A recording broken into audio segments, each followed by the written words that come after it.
will come to order. Prayer will be led by the Senate Chaplain, the Reverend Dr. Richard C. Halverson. Dr. Halverson, please. Let us pray. Eternal God, your word declares righteousness exalteth a nation, but sin is a reproach to any people. In the Bible, righteousness and justice are synonymous. There is no justice without righteousness, no righteousness without justice. Grant to leadership the insight that the reason for ethical decay and moral rot is rooted in the spiritual. When transcendent truth is ignored, the social order collapses, and there is no legislation, not even the perfect law of God, powerful enough to correct cultural disintegration. Gracious God, help us to take spiritual reality seriously. Renew us in the faith of our fathers, which produced our great nation. To the glory of God and for the sake of the moral order, in Jesus' name, amen.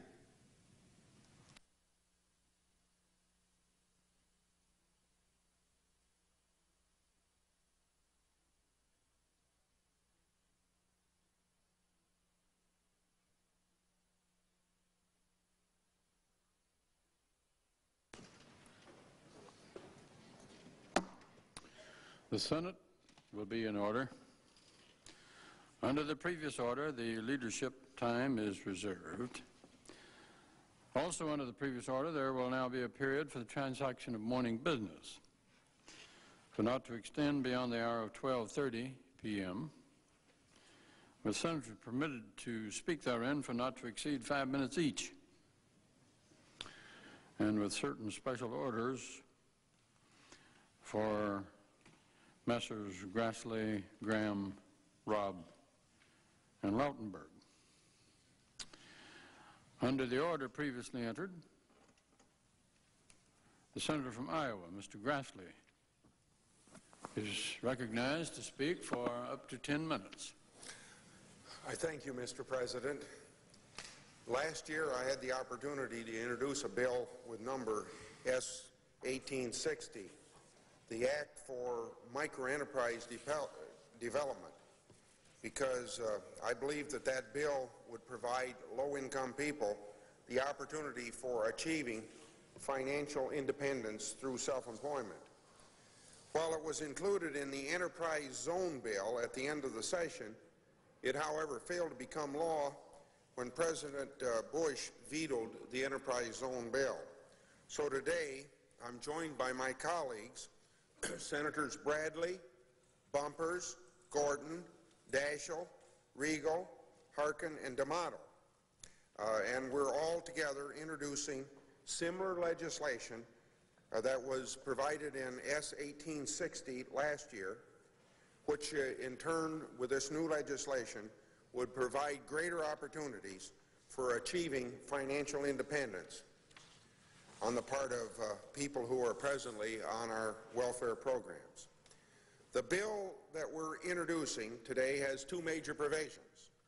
First, a family may disregard up to $10,000 in a qualified asset account used for an education or training program, the improvement of employability for a family member, the purchase of a family home, or a change in family residence. This provision I just described is important because it is through the accumulation and wise use of assets that people establish financial independence. It is something that many people take for granted, but those who have not had this chance take it very seriously.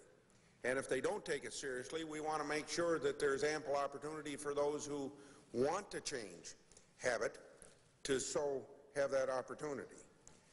It seems to me that this chance is the very foundation of our free market system and the formulation of capital for independence. The second major provision of the bill is to allow a family to disregard up to $10,000 in assets for what we define as a micro-enterprise. defined as an unincorporated trade or business which has 5 or fewer employees, of which one is the owner. This type of employment is particularly attractive in rural areas where job opportunities are often scarce, and self-employment may provide the only opportunity to being unemployed and hence dependent upon government assistance. The Institute for Social and Economic Development in Iowa City, Iowa, has done remarkable work for 5 years with low-income Iowans who want to become financially independent. This institute has a history of providing business training and technical assistance to these individuals. The institute enables them to obtain small loans to start or expand their businesses as an avenue to self-sufficiency. In 1988, Iowa was one of 5 states involved in a national demonstration program testing microenterprise development as a strategy for helping AFDC recipients become economic independent. Since that time, the Institute has expanded its services statewide to all 99 Iowa counties. John Else, the head of the Institute in Iowa, recently testified before the Senate Small Business Committee, and I want to quote from that testimony. Unfortunately, AFDC recipients in most states are not able to participate in microenterprise programs. The moment they obtain business assets that, combined with their personal assets, have a value of over $1,000, they would become immediately ineligible for AFDC, food stamps, and probably Medicaid. This would not be a responsible decision for their family's well-being, and hence the enterprise does not move ahead. Thus, too often, individuals on public assistance are left with the unenviable choice of being on public assistance and receiving health care benefits for their family, or, in turn, taking a minimum wage job with no health care benefits. Our goal in introducing this bill is to provide 2 more options for that individual on public assistance who desires a change in her family and is willing to take the challenge of pursuing this goal. So I urge my colleagues to join me in making a change in the asset limits for individuals who are willing to take this challenge of aggressively pursuing financial independence for themselves and their families. Mr. President, on another point, I want to introduce a bill that I think deals with a very important problem facing all Americans, because there's very little about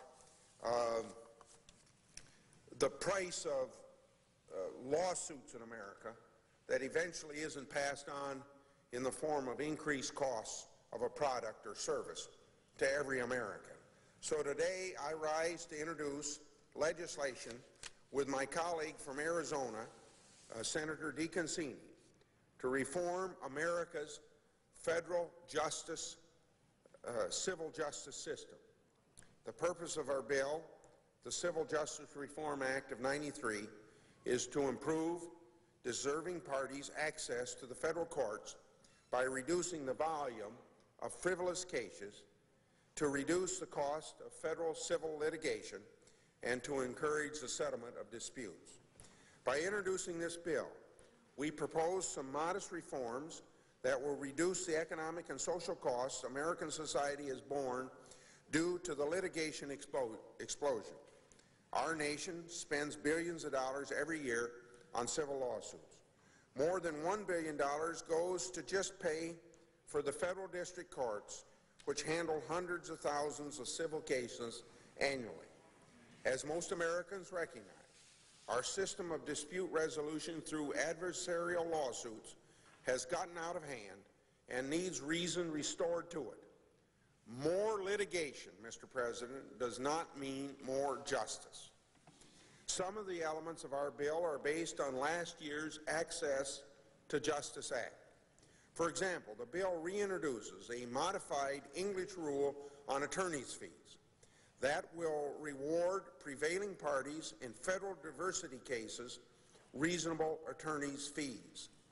This is hardly the radical proposition that some opponents of this legislation would paint it to be. The English rule is really an anywhere but America rule that is followed in most industrialized countries, to name a few: Austria, Belgium, Denmark, France, Switzerland, Germany, Italy, the Netherlands, Norway, Sweden, Canada, Australia, New Zealand, and Great Britain. It is worth trying it in the United States in a limited class of cases, diversity suits, in order to see if it is effective in encouraging meritorious lawsuits and discouraging frivolous suits. By limiting the rule to diversity cases, we ensure that no one will be denied a forum for their dispute, since all diversity cases can be filed in a state court as well. If the defendant removes the case to federal court, our loser pay rule would not apply. Our limited English rule will expire in 5 years unless Congress chooses to continue it after a fourth-year report by the Administrative Office of the Courts on the effectiveness of that rule. We have also included a number of safeguards to avoid unintended consequences. The amount the loser must pay is limited to the amount of her own fees. Moreover, the court is given broad discretion to limit the amount the loser pays if it finds such payment to be unjust in the circumstances. The bill will require 30 days advance notice of intent to sue, something most responsible lawyers already do. We also require prisoners with civil rights cases, which currently constitute around 10% of the federal docket, to first exhaust their administrative remedies before they file suit in federal court. To promote early settlement of cases and to reduce litigation costs, we propose a statutory offer of judgment rule. It is similar to a recent proposal by Judge William Schwarzer, Director of the Federal Judicial Center. This rule will allow any party, plaintiff or defendant, to offer a settlement to another party at any point in that litigation. Mr. President, could I ask unanimous consent for 2 more minutes? The chair, hearing no objection, the senator from Iowa is recognized for 2 additional minutes. This rule, proposed by Judge William Schwarzer, will allow any party, any plaintiff or defendant, to offer a settlement to another party at any point in the litigation. If the settlement is declined and the party rejecting the offer ultimately gets a less favorable judgment, he is then responsible for the offeror's attorney's fees from the time of the offer. This will give parties a strong incentive to offer and accept reasonable settlements. Another new provision will begin to curtail some of the excesses, the expert witness battles that dominate too many federal trials, following the example of the state of Arizona. And remember that Senator DeConcini is a co-sponsor of this bill. And there was a rule adopted in Arizona, a comprehensive civil justice reform package. Our bill then will likewise limit parties to 1 expert witness in a given issue. The Civil Justice Reform Act of 1990 has made a mark on federal courts in reforming pretrial processes to reduce costs and delay. This bill takes the next step by making some limited fee-shifting proposals and a few other modest proposals for reducing litigation costs. I look forward to discussing these proposals with my colleagues on the Judiciary Committee and hopefully the full Senate at a very early date. I ask unanimous consent at this point, Mr. President, that a statement by Senator DeConcini be printed in the record and a full statement of the bill appear in the record following my and Senator DeConcini's statement. Without objection, it is so ordered. The bill will be received and appropriately referred. Okay, Mr. President, I yield back the balance of my time, and I suggest the absence of quorum. The absence of a quorum having been suggested, the clerk will call the roll. Mr. Akaka.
The senator from Washington. Mr. President, I ask unanimous consent that further proceedings under the quorum clause be dispensed with. Without objection, it is so ordered. Mr. President. The senator from Washington is recognized for not to exceed 5 minutes. Mr. President, during this week dedicated to American agriculture, I should like to honor the state of Washington's 37,000 farmers and ranchers and their families. I'm proud to say that our farmers lead the nation in the production of 11 commodities. They rank in the top 10 states in an additional 18 separate commodities. In 1991, these commodities were worth a record $4.8 billion at the farm gate, and the value-added contribution to the state's economy was $20 billion. As you travel our state, it's impossible not to see our farmers in action. Trees laden with sweet cherries, pears, and apples are grown from the Okanagan country to the Yakima Valley. Red raspberries range from Bellingham to Vancouver. Golden wheat fields stretch across eastern Washington. Orchards of vines laden with clusters of grapes are destined for our award-winning wineries. Dairy farms and cattle ranches, along with fields of hops, potatoes, asparagus, carrots, and green peas dot our landscape from border to border. Washington State has long been known for its agricultural abundance and diversity of crops, not only nationwide but worldwide. On average, one farmer or rancher provides food and fiber for 128 people, 94 in the United States and 34 in other countries. About 25% of Washington State's crops are sold inside the state. Approximately 50% of the crops are sold to consumers nationwide, and around 25% go into the international marketplace. Mr. President, I would like to commend these hardworking farmers and ranchers and their families for helping to feed the people in the state, the nation, and the world. Mr. President, I notice the absence of a quorum. A point of no quorum having been made, the clerk will call the roll. Mr. Akaka.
It is so ordered.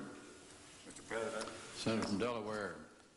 Mr. Roth is recognized for not to exceed 5 minutes. Mr. President, I rise today for myself, Mr. Rockefeller, and others to reintroduce a bill passed by the Senate last year that I believe will have a very significant impact on America's ability to meet the challenge posed by our keen competitor, Japan, and to better manage what Mike Mansfield has called our most important bilateral relationship.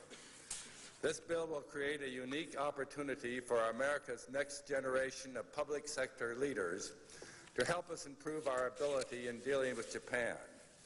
What this bill proposes is a 2-year fellowship that will allow them to acquire Japanese language abilities, enhance their understanding of Japan's political economy, and most important, actually work within the ministries and agencies of the government of Japan to gain hands-on experience in how the Japanese system operates. Candidates who enter this program, top-caliber, experienced professionals from the federal government, will have to commit to returning to work for our government for a minimum of 2 years after completing their fellowship.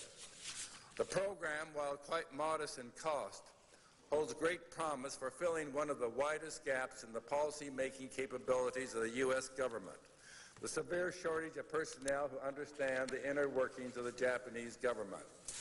That gap is particularly noticeable when we look at the large numbers of Japanese government officials from every ministry who have been educated or worked in the U.S., in many cases within U.S. government offices. Since 1966, Japan's National Personnel Authority has administered a 2-year fellowship program to place government officials in graduate schools in the U.S. and other countries. And since 1974, the same agency has placed well more than 300 Japanese government officials within U.S. government agencies or other organizations for terms of about 5 months. Mr. President, day in and day out, as we debate legislation in this chamber, Japan emerges as a central point of discussion, whether as an object of blame over trade imbalances, as a way to gain perspectives on U.S. policies, or increasingly as a means of assessing how the U.S. is doing in terms of productivity, educational attainment, and competitiveness. The reason we mention Japan so often has to do with that country's status as the world's second-largest economy and with the many Japanese industries and firms that compete so fiercely with those from the U.S. Given the importance of Japan to this country, I believe it's time we have more personnel who understand how Japan works, and even better, personnel who have observed the Japanese political and governmental process from the inside. I believe this program within a few years will vastly strengthen the federal government's ability to meet the Japanese challenge. Each year, a minimum of 10 applicants will be selected to receive fellowships, and after only a short period of time, we will have significant numbers of talented officials with expertise of Japan placed throughout the federal government. Though I would hope that the program proves itself useful enough to merit ongoing funding, it's initially covered for only 4 years, enough to permit 3 classes of fellows to complete these 2 years program. I would hope that as the years pass, private funds would begin to supplement and over time replace taxpayer dollars. Although he's too modest to be interested in monuments and does not encourage those who seek to honor him, I believe it's fitting that this program be named in honor of a man who served his country with immense distinction, both in this body and as ambassador to Japan. That man, of course, is Mike Mansfield. Today, Mansfield is a man dedicated to public service and deeply knowledgeable about U.S.-Japan relations. Mike Mansfield stated long ago, and has repeated often since, that the U.S.-Japan relationship is the most important bilateral relationship in the world. I urge this body to recognize Mike's contributions, enhance U.S. capabilities in dealing with the bilateral relationship by supporting the creation of the Mike Mansfield Fellowship Program. Mr. President, I yield back to the floor. Senator from Vermont, Mr. Leahy is recognized for not to exceed 5 minutes. I thank the chair. Mr. President, over a dozen years have passed since Archbishop Oscar Romero was killed by an assassin's bullet as he was saying Mass in the chapel in San Salvador. Since then, in a civil war of unspeakable brutality, an estimated 75,000 Salvadorans died, often after being terribly and horribly tortured. Over 40,000 were defenseless civilians. And throughout this period, in a policy eerily reminiscent of the Vietnam War, the United States poured over $6 billion of aid into that tiny little country, including equipping and training the armed forces. And with our support, the Salvadoran Army and National Guard, the Treasury Police, and other units that together made up the security forces grew from 12,000 to over 50,000 troops. They became known as the most ruthless in our hemisphere. They were a force unto themselves, virtually immune from accountability, led by an elitist officer corps that was possessed by a messianic anti-communist zeal that justified everything in their mind, from death squads to institutionalized corruption. And over the years, I and others urged the Reagan and Bush administration to hold the Salvadoran security forces accountable for these atrocities. At first, we were told the abuses didn't happen. The 1981 El Mozote massacre, when the infamous U.S.-trained Alicado Battalion mercilessly slaughtered hundreds of villagers, including children, this never happened, according to our ambassador and Assistant Secretary Thomas Enders at the time. But the skeletons don't lie, and we now know the truth. There's even evidence that at the time our ambassador was told by his own staff that something terrible had happened, but he wanted to ignore it. Why?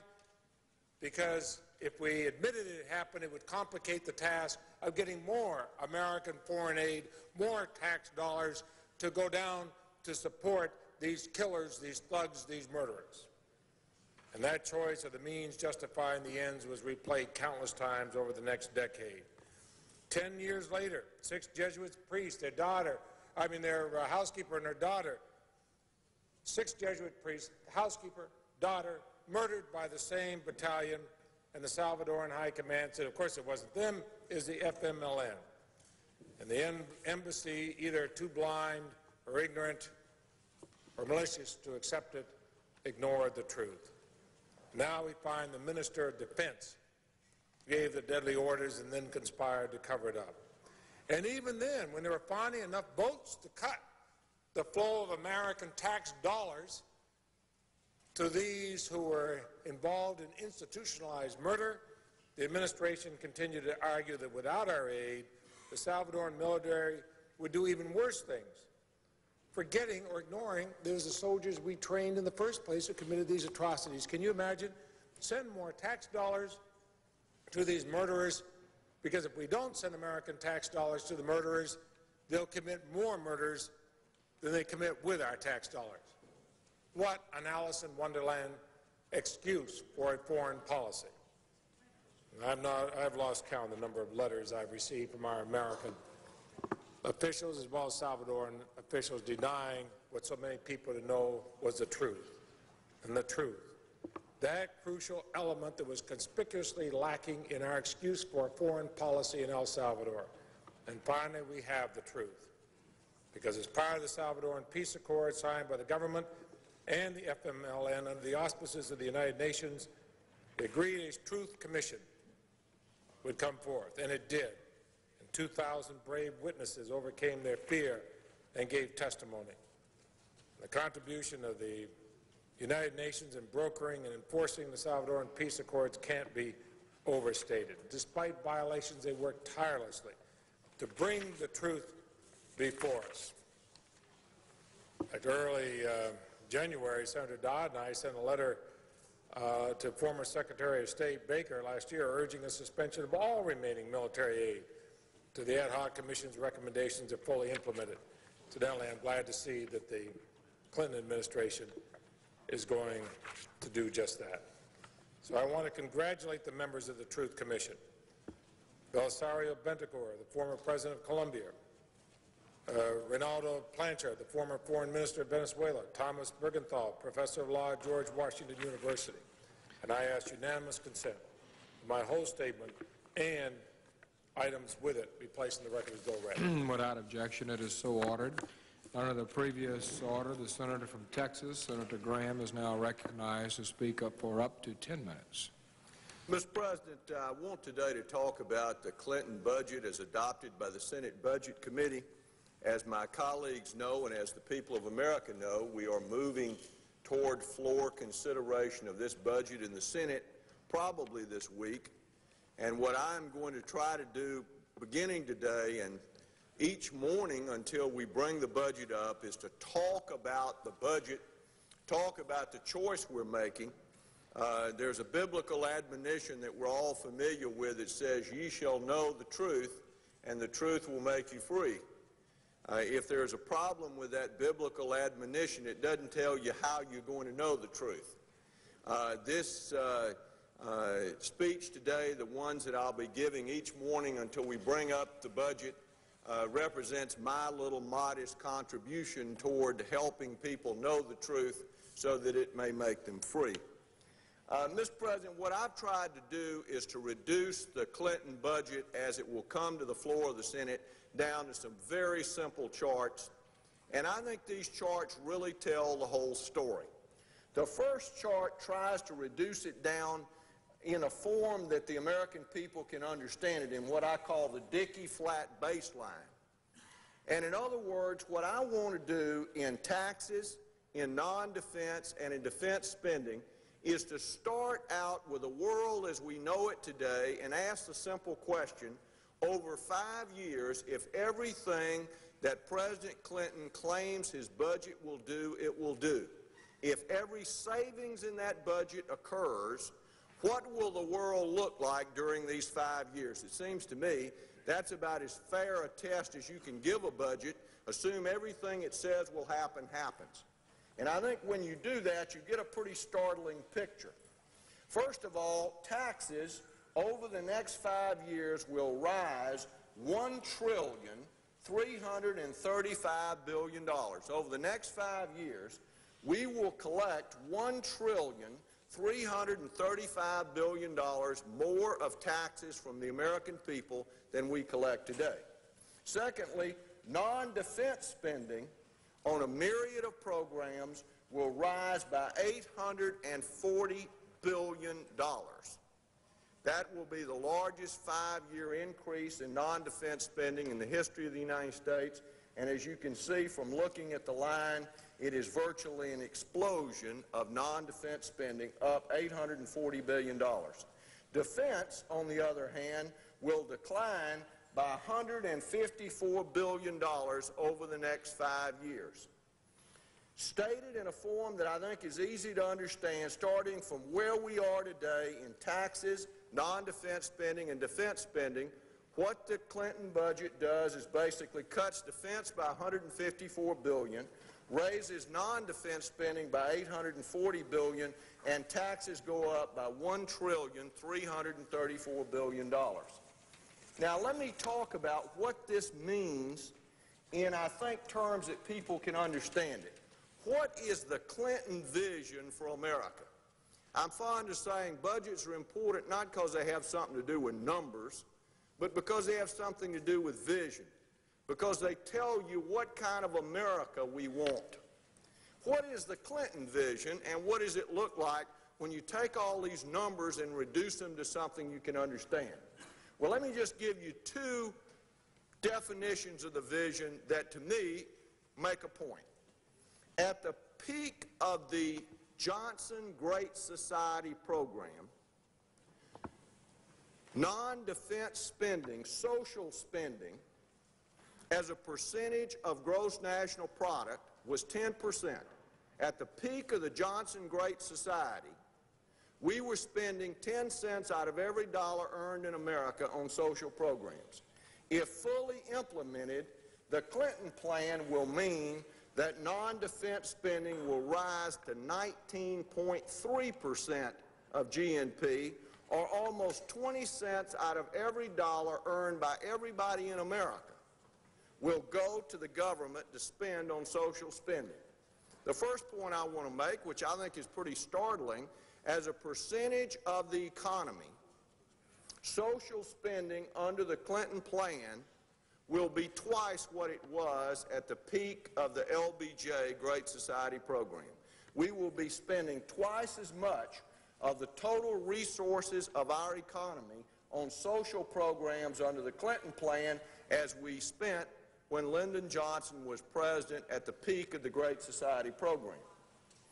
Secondly, as compared to Jimmy Carter on defense, when President Carter was in office and our defenses were deemed to be insufficient, and we embarked in the 1980s on a defense buildup that ended up winning the Cold War, tearing down the Berlin Wall, liberating Eastern Europe, transforming the Soviet Union. But when defense was at its lowest during the Carter administration, we were spending 6.1% of GNP on defense. Under the Clinton vision, that will be cut to 3.2%. So let me just state it in simple terms. We will be spending twice as much on social programs as a percentage of GNP under the Clinton vision as we did at the peak of the Johnson Great Society, and we will be spending half as much on defense as a percentage of GNP as we spent when President Carter was president. Now, what do we get for all this? What do we get for this massive tax increase, for this dramatic reordering of priorities in terms of what the budget debate is supposed to be about, reducing the deficit? After all these taxes, after all this spending, after all these defense cuts, what actually happens is that if everything President Clinton promises comes true, he promises that in his 4-year term as president, the federal debt will go up $1,426 billion. That's more than it actually went up when President Bush was in office. Now, the chart I do not have, but my trusty staff is working on it, is what each of these presidents promised. Because what we're doing here is comparing the reality with the promise. What you would see if you had their promise superimposed is that Reagan promised to almost balance the budget both times. Bush's promise was a fairly small deficit increase. This is the Clinton promise. We don't know what the reality is. Now, Mr. President, there are two other points I want to make, and I'll be finished. First of all, these are the promises. And let me give you a figure that frightens me. In the next 2 weeks, in adopting the extension of unemployment benefits and in adopting the economic stimulus program, we will send the federal debt up by $21.5 billion. Brand new spending. The President has designated it as an emergency, so it doesn't count as spending, it doesn't count as deficit, but it counts as something we're going to have to borrow money to fund, and everybody knows that that's an accounting gimmick. In all of the spending cuts that are supposed to be in this budget, it will be 1997 if everything that President Clinton claims will happen under his budget really happens. It won't be until 1997 that we have achieved a 1-year reduction in spending that will equal the new spending that we're going to undertake in the next 2 weeks right here in the United States Senate. And let me tell you the problem with these promises. Almost all these promised spending reductions are off in the future. What the President is saying, something we have heard from presidents in both parties, let me spend money now, and then in the sweet by and by, I'm going to control spending. The truth is, almost all of these spending control measures in the President's budget are promises in the future to control spending. I offered an amendment in the Budget Committee to take these promised spending control measures and to make them caps on spending and to enforce them to be sure that we actually do it. You will not be surprised to find that that amendment was defeated on a straight party line vote. All the Democrats that were members of the Budget Committee did not want to enforce all these savings. If my colleagues are wondering why all these groups that are supposed to be suffering all these cuts are not knocking on our door, I suggest they go back and look at that vote, because that vote suggests to me that nobody intends to make these cuts. I'm going to offer that amendment again on the floor of the Senate. And the amendment will simply say, take President Clinton's budget, take these savings by limiting the growth of spending that he promises, and make it the law of the land that you have to do it. And then if Congress doesn't do it, cut across the board to make them do it. And I hope my colleagues will adopt it. Finally, let me say that the most startling thing about this whole proposal is how much of the taxes go to fund new spending. Over the next 5 years, taxes will go up by $1,334 billion, but $840 billion of that will be spent. I offered an amendment in the Budget Committee, which I will offer again on the floor of the Senate, that does two things. It freezes discretionary spending now, and then it takes out all the President's new add-on spending and says if any of these new programs are important, then cut some existing program to pay for it and add them. But don't add them without paying for it. By doing that, I save enough money from the deficit to take out the income taxes, the energy taxes, and the Social Security taxes. Let me say that again. By simply freezing discretionary spending and by not adding the new spending that the President proposes, you save more money than the President raises by raising income taxes, energy taxes, and Social Security taxes. Or stated in another way, every penny of personal income taxes, every penny of energy taxes, every penny of Social Security taxes goes not to reduce the deficit, but goes to increase non-defense spending. I don't think the American people understand that. I think those Americans who say they're willing to be taxed to reduce the deficit mean it. I don't think they are willing to be taxed to fund more government spending.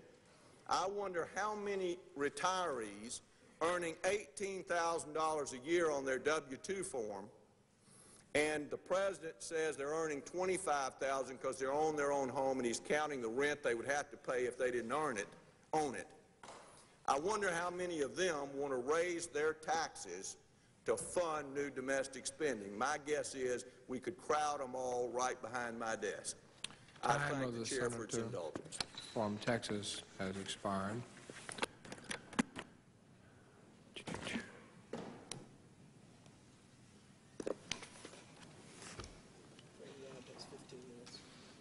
Oh, he's here.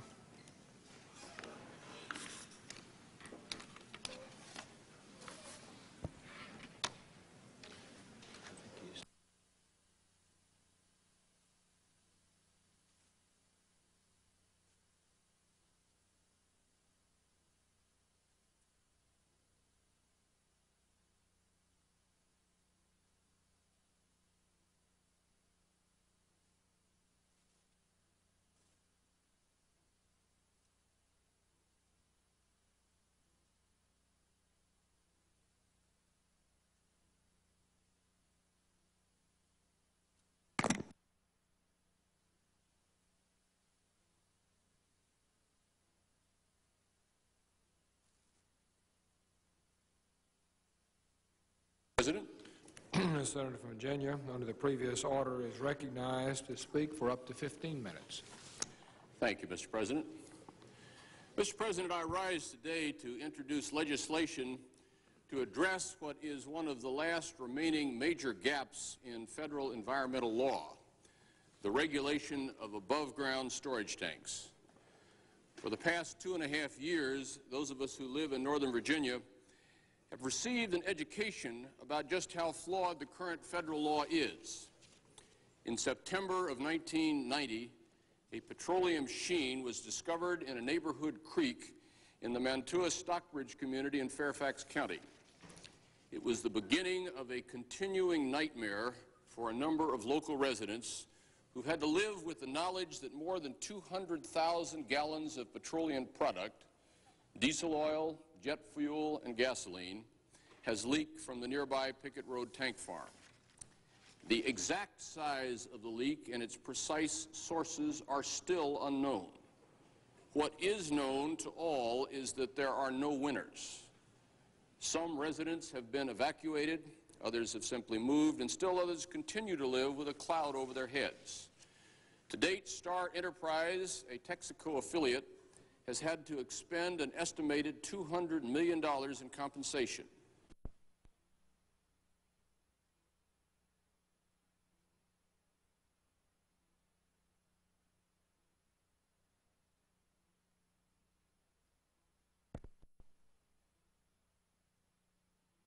Occurred in Anchorage, Alaska, Torrance, California, Port Everglades, Florida, Hartford, Illinois, Granger, Indiana, Catlettsburg, Kentucky, Sparks, Nevada, Paulsboro, New Jersey, Syracuse, New York, Greensboro, North Carolina, Ponca City, Oklahoma, Philadelphia, Pennsylvania, Spartansburg, South Carolina, Austin, Texas, and Tacoma, Washington. At least 5 involve releases larger than the Exxon Valdez oil tanker catastrophe. Whereas the Exxon Valdez spilled some 11 million gallons of oil, above-ground tanks in El Segundo, California have released between 84 and 252 million gallons. In Martinez, California, 28 million gallons have been released. A Tulsa, Oklahoma facility has released between 25 and 38 million gallons. And a Whitting, Indiana facility released 17 million gallons. In Brooklyn, New York, residents are sitting on top of a 13 to 17 million gallon release. According to the Environmental Defense Fund, EDF, between 20% and 25% of ASTs nationwide and their associated piping and are likely to be leaking, and since most facilities contain more than one tank, EDF estimates that more than 50% of all above-ground storage facilities have leaks. These leaks occur from the bases of the tank, where contact with soil causes corrosion, from piping, and from overflows associated with the transfer of the product. Because petroleum contracts and expands as temperatures vary, it is often difficult to detect leaks. And because petroleum is relatively cheap, it is often less expensive to allow a known leak to continue than to interrupt operations and make a repair. Because above-ground storage leaks are often slow and underground, they frequently don't receive the attention of the big oil tanker catastrophes. But the releases can present serious health, safety, and environmental risks. Petroleum contains extremely toxic compounds like benzene, and refined petroleum contains even more toxic compounds.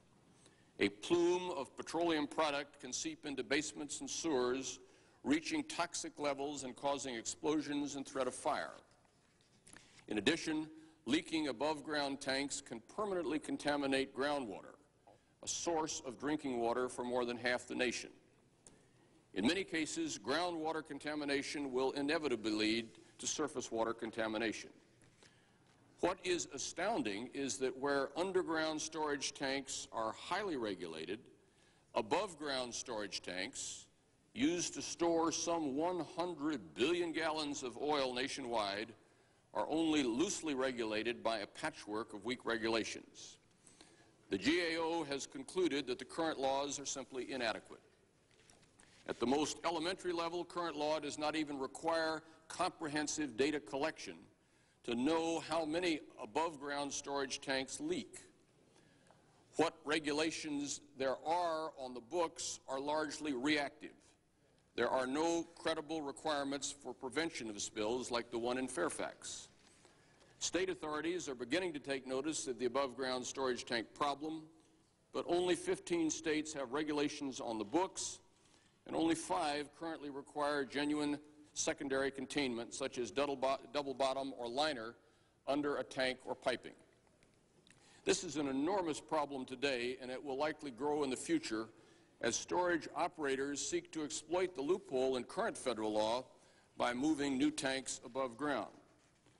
Already, according to a survey conducted by the Steel Tank Institute, New tank purchases of above-ground tanks are running ahead of the underground tanks by a 5-to-2 ratio. This is troublesome from an environmental standpoint and also from a fire safety perspective, since above-ground tanks pose a much greater risk of fire hazard than underground tanks. Last year, I co-sponsored legislation offered by the distinguished senator from South Dakota, Senator Daschle, to regulate the estimated 800 to 900,000 petroleum above-ground tanks nationwide. Residents in Senator Daschle's home state were victims in 1987 of a horrific 20,000-gallon leak in which an elementary school had to be evacuated and abandoned after vapors began filtering up into the building. I am pleased to be an original co-sponsor of Senator Daschle's legislation again this year, reintroduced as S-389. The legislation I am introducing today in the Senate and is being introduced by Representative Jim Moran in the House is very similar to the Daschle bill. Both bills would seek to regulate above-ground storage tanks, which store either petroleum or certain hazardous substances, regulated under Superfund in a manner similar to the regulation of underground storage tanks. The key to the bill is prevention. The EPA administrator is directed to issue regulations which would set performance standards for new and rebuilt tanks designed to prevent releases. These design and construction standards would aim to prevent corrosion. Secondary containment systems, much like double hulls on oil tankers, would be required. Regular inspections and spill and overflow prevention would also be required. To minimize the impact of leaks which do occur, tanks would be required to install release detection systems. Tank owners would also be required to develop corrective action plans and obtain insurance to ensure their financial responsibility. Finally, to fill the vacuum in existing data, owners would be required to report information about their tanks and to report any releases exceeding 42 gallons. All of these requirements would affect both new tanks and existing tanks after a 10-year phase-in period. Since half of all existing tanks are at least 20 years old, many of these old tanks would be retired anyway during the 10-year phase-in period. Finally, should a release occur, the bill gives EPA the authority to shut down a facility, prohibiting further operation until the administrator determines that the prohibition, quote, is not necessary to protect human health and the environment. That is to say, once a release occurs, the burden shifts to the tank owner to cease operations until it can prove that there is no ongoing threat.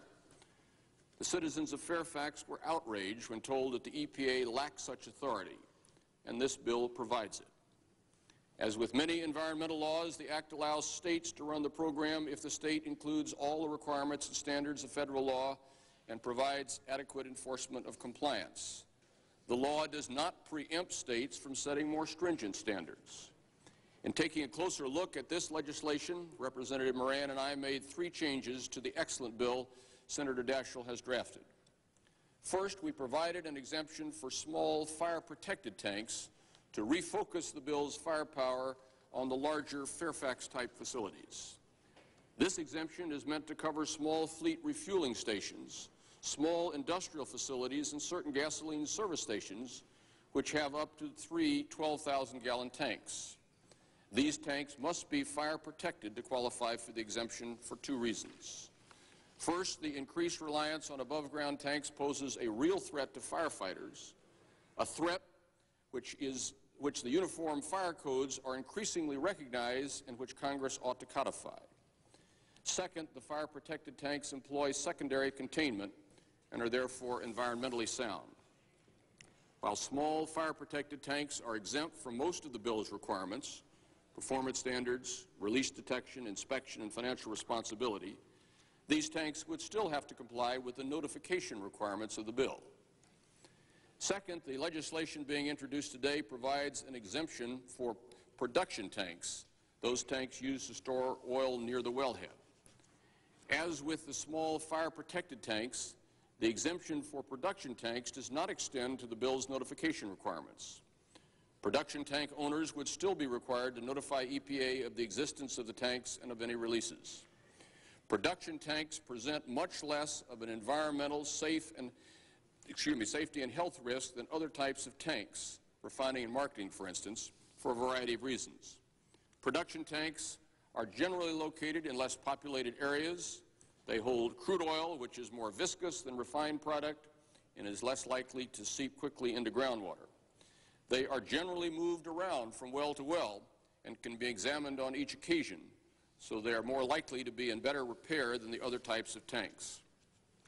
Production tanks are generally smaller, 21,000 gallons on average, than marketing tanks, which are 230,000 gallons on average, or refining tanks, which are 1,323,000 gallons on average.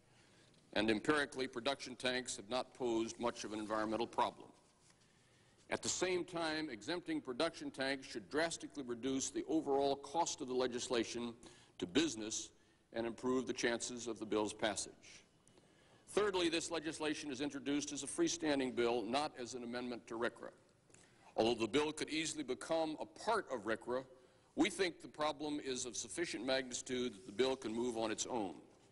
It is our hope that the introduction of this legislation today will help move the issue forward. We have tried to offer a leaner version of earlier legislation which will impose less cost on business and pose less political obstacles, but still go to the heart of the problem: the large marketing and refining facilities which hold the potential for environmental catastrophe. The Environmental Defense Fund says that the new, leaner version of this bill would impose a cost on industry of between $8.4 billion and $9.7 billion. Almost 70% of the cost would be paid by large above-ground tank facilities with capacities of over 1 million gallons. EDF estimates that the benefits of the legislation, the savings to industry, and the general public at about $17.4 billion. The savings result from reduced leak cleanup costs, saved petroleum product, and reduced costs associated with compensating affected residents.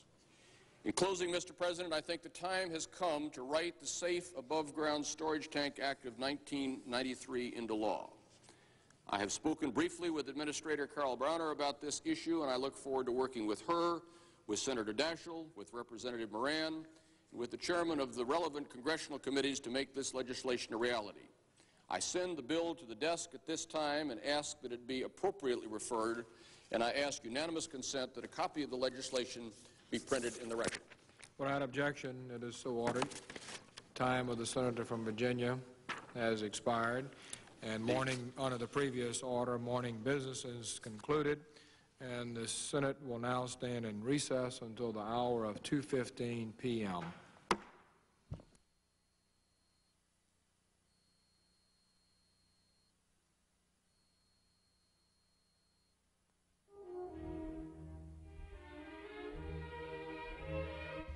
Each Tuesday at about this time, the United States Senate takes a recess so that its members may attend their weekly party caucus luncheons. C-SPAN 2 will resume live coverage as soon as the Senate reconvenes.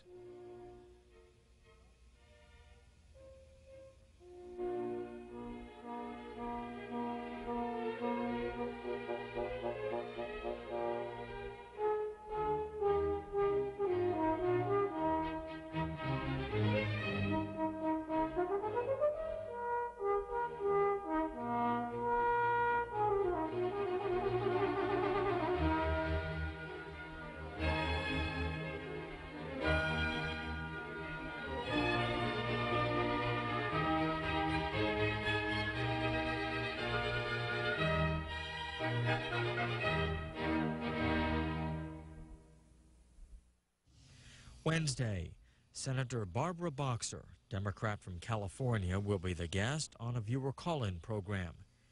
She'll be in our studios to discuss the federal budget and military base closings. Phone in with your questions. Wednesday on C-SPAN, the companion network of C-SPAN 2, beginning at 7:15 p.m. Eastern Time.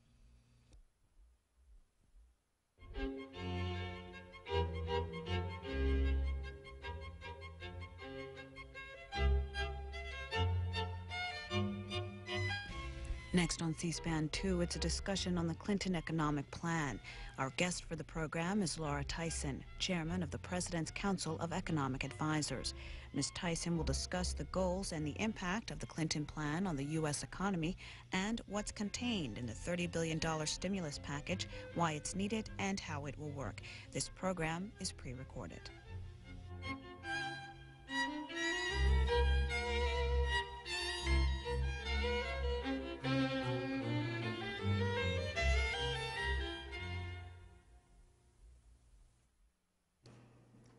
Laura Tyson, chair of the Council of Economic Advisors.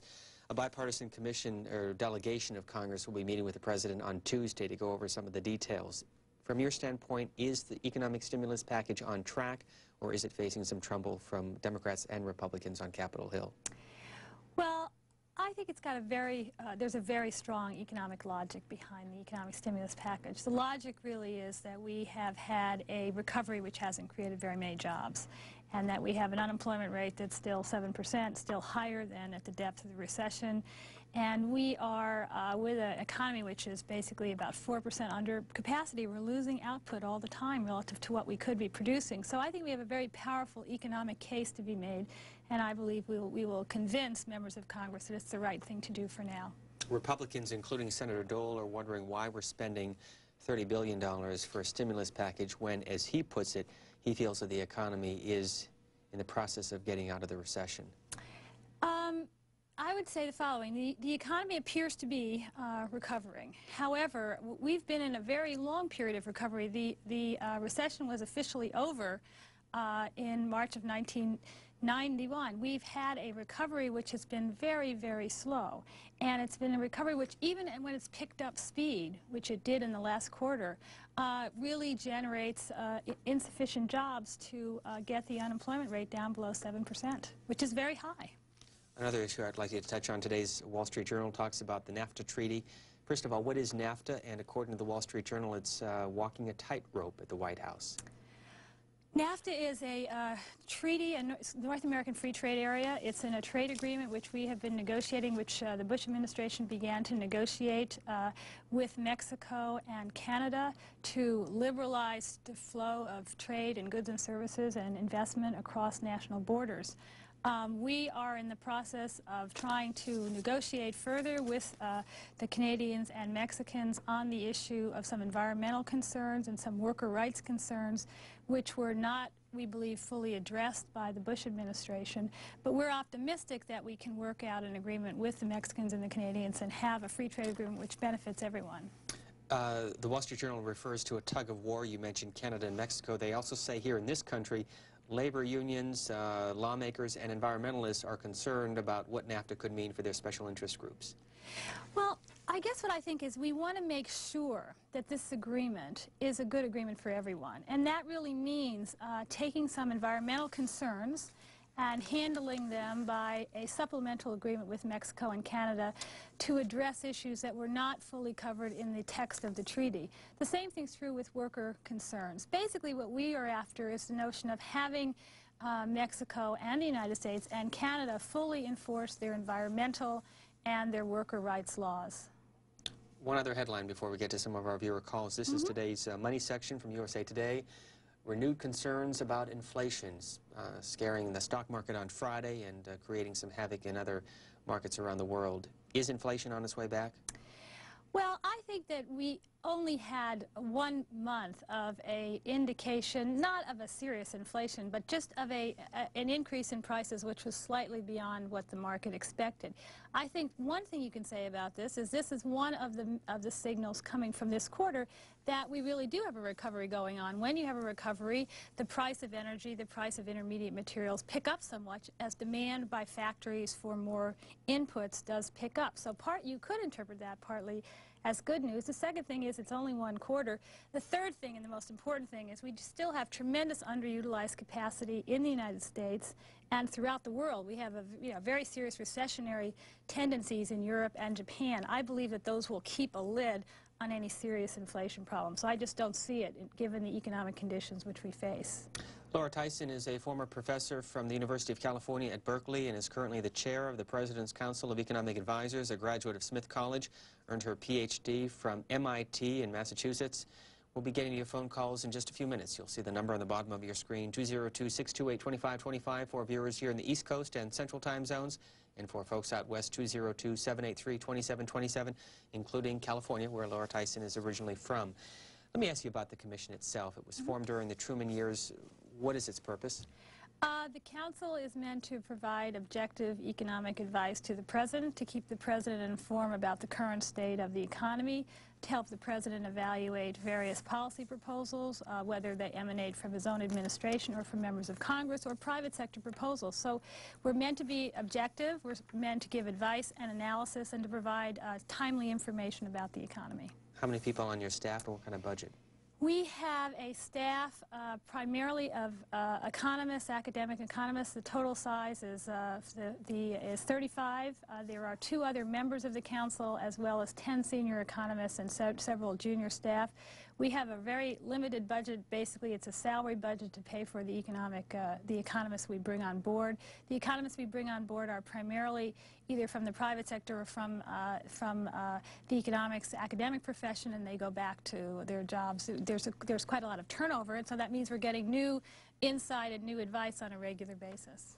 About a month ago, the president unveiled what he's calling a vision of change for America. What kind of a role did you play in drafting this proposal? Well, we met with the president on a regular basis. We spent many, many hours with the president. We, meaning that there are other economic advisors within the administration. We have the Secretary of the Treasury, and the Treasury usually play an important role in economic policy making. The Office of Management and Budget plays an important economic role in policy making. Several of the agencies, Department of Labor, Department of Commerce, who are integrally connected to the economy, played an important role. The Council of Economic Advisors, again, given its mission, provided advice on all aspects of that plan. What's the economic rationale for the stimulus? What's the rationale for the investment program? What's the rationale for the deficit reduction? How big should the stimulus package be? How big should deficit reduction be? What kinds of public investments really help the economy? What kinds of government spending really don't do anything for the economy and may actually reduce the efficiency of the economy? So we're constantly asking questions about all parts of this in terms of what's the rationale and what's the likely effect of a policy. How often do you see the president? Well, we've been meeting with the president. There were some weeks we were meeting with him every day. Now I would say we're down to 2 or 3 times a week. And I assume when things are in a normal mode, that is when we're not putting together massive new pieces of potential legislation, I would anticipate we would meet on a regular basis once or twice a week. There are a lot of stories going around this town about the role that President Clinton played in drafting this proposal. What kind of a day was it like for him and for you and in trying to come up with the final proposal? Well, I think that this was a very deeply engaged president in this process. Anybody who saw him and watched, for example, the Economic Summit in Little Rock understands that he himself understands economic issues, that he's very committed to the kinds of policies that he wants to pursue, that he asks tough questions. He really wants to understand what the trade-offs are. So he was involved in the process from the beginning to the end. This was not where we came with a series of proposals and he simply said yes or no. He would make his own proposals, he would ask his own questions and make his own trade-offs. When Congress votes on this proposal, we're told that it could come as early as June, maybe as late as August. How much of the original plan will Congress vote on and how many changes will take place? I can't, it's hard for me to make a guess on that. Let me say the following. I think that the most important things about the plan are to understand that it has 3 parts. And the 3 parts are an upfront stimulus to help the economy recover more quickly, an investment package designed to increase public investment in things like infrastructure and education, and private investment in plant and equipment for the future, and a deficit reduction package to get the deficit down and reduce long-term interest rates. I believe that those 3 parts of the package, that 3-part notion of what our problem is and what our solutions are, will be accepted. And there may be some differences in terms of which particular spending cut comes in at what rate, but I think the overall size of the package and its 3 parts and its economic justification will prevail. What kind of a timetable is it on right now? I think it's on a timetable to to get passage sometime. We're aiming for sometime in the summer. We would like to see the stimulus package, or a good part of the stimulus package, approved earlier, because one of the important things about the stimulus package is it's designed to deal with the short-run problems of the economy. The faster we can get parts of it approved, the more likely we are to be able to create some additional jobs in the summer and going into the fall. We really want to do that. It will take longer to get the overall budget deal worked out and the complementary tax legislation, but we're really thinking about a process which runs from April through July. When the President meets with House and Senate leaders on Tuesday, will you be there as well, and will they lobby you for anything? I am sometimes at those meetings and sometimes not at those meetings. Tomorrow, I actually haven't looked at my schedule yet. I don't think I'm at a meeting like that tomorrow, but I have been at meetings like that. On to your phone calls. St. Charles, Missouri, thanks for waiting. Good. This is the first time I've ever been able to get through. I have about 3 comments. We'll take it one at a time. We'll come back to you. How's that? No, thank you. On the trade laws, on NAFTA, people need to clearly understand that the American automobile industry is clearly discriminated by Mexican law, quite discriminated by Canadian law, and one other, well, on investment, when can we get American companies to start investing in the United States? And if Mr. Dole thinks everything is so good, he ought to give up his Senate seat and go out and give up a lot of his stuff and go out and just try and get a job. And that's my major comment for Mr. Dole. Thank you. Thanks for calling. Laura Tyson? Let me say that I think that one of the main objectives of the way to understand this Clinton economic plan, a vision for change, is precisely to try to make the United States a more attractive production and investment location for both American and foreign companies. And the way you do that is you try to give some real incentives for investment at home rather than investment abroad. You try to get the government to spend on those things like technology support, worker training and education, highway systems, telecommunication systems that will encourage American companies to think, gee, it's very attractive to locate in the United States. It's not as attractive to go abroad. If we try to resolve the health care crisis in the United States and reduce the health care costs of hiring workers in the United States, then that should also encourage American companies to stay here and foreign companies to come here. So I'm very aware of the notion that we really have to try to create jobs here, and that's what the package is meant to do in that way. Our guest is also the author of several books, including Who's Bashing Whom? Trade Conflict in High Technology Industries. Next phone call, Boise, Idaho. Good evening, Idaho. Go ahead. Yes. I'm just curious because it seems to me that so far this is well into the administration, I mean, at least to the point where action has to be taken, but so far all we've talked about is increased taxes, and we've talked about unemployment, including military, heavily military, and where does all this money come from in this kind of an economy? Okay, well, I think that it's important to put in context. There is a component of our policy which does require increased taxes, but there is also a very significant component which is reduced government spending. We've laid out a very ambitious package, including spending cuts that run across the board from defense through entitlements, Social Security, Medicare on providers. We've cut a huge number of government programs. We've cut pay for federal employees. We've cut administrative costs for federal agencies. So there are a tremendous number of cuts here. And the whole objective of tax increases and spending cuts is to get the deficit down. And the reason we need to get the deficit down is because the government is borrowing too much money. It's taking too much money out of the private sector. And that's keeping interest rates up, and that's one of the big drags on the economy. When the interest rates are high, people can't finance mortgages, companies can't finance plant and equipment, college students can't finance loans. So our whole objective here is to try to make the economy more buoyant by making more room for private borrowing and driving interest rates down. Fort Wayne, Indiana. Good evening. Good evening. How are you? Fine, thank you. First thing I want to say is thank you, C-SPAN. And then I want to say something to the administration. I think that you deeply offend me when you tell the rich people they're not paying their fair share. I want to give you some IRS numbers. for the 1980s. The top 1% went from 19% share to 25.6. Top 5% went from 36.8 to 44.1. The top 10% went from 49% to 55.8%. Now, the American people pay enough in taxes, and it's time for the administration to say that. Cut spending now. Don't raise taxes. Thank you. Okay, I guess I would have two responses to that. Number one, I think if you look at the rate of increase of income by income group, what you will see is that incomes grew much more rapidly in precisely those upper income categories. So when you looked at the tax burden relative to income growth, that's really where you see that there was a disparity. The upper income groups were growing very fast, and their tax burden was growing, but not as fast as their income. Bottom income groups, their incomes were not growing, they were declining. The middle income groups had stagnant incomes, and their tax burden was rising. So it's really an attempt to, I would put it, restore some progressivity, some greater progressivity into the tax system. Now, the second issue of can we reduce the deficit without tax increases?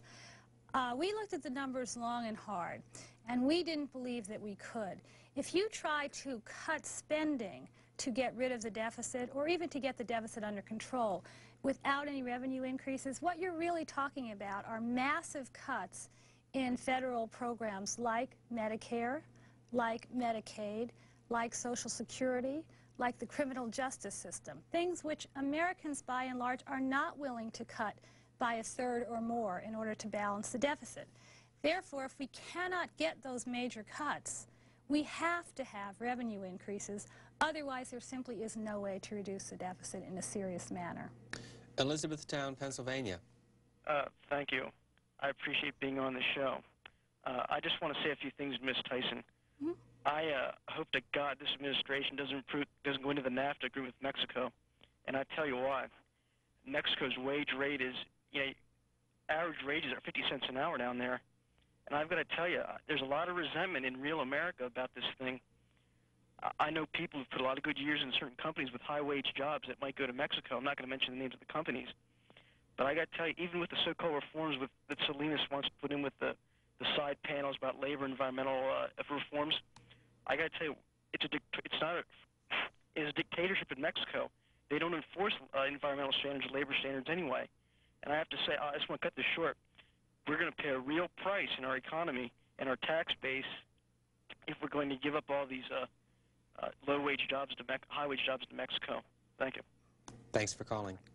I guess I have a couple responses to that. The first response is that so far, if you look at what's really happened, and you look at the U.S. and Mexico's trading relationship since 1986, when Mexico began to liberalize its domestic market and began to cut barriers to trade, that the U.S. has actually had a tremendous expansion of exports and a tremendous expansion of its trade position with Mexico.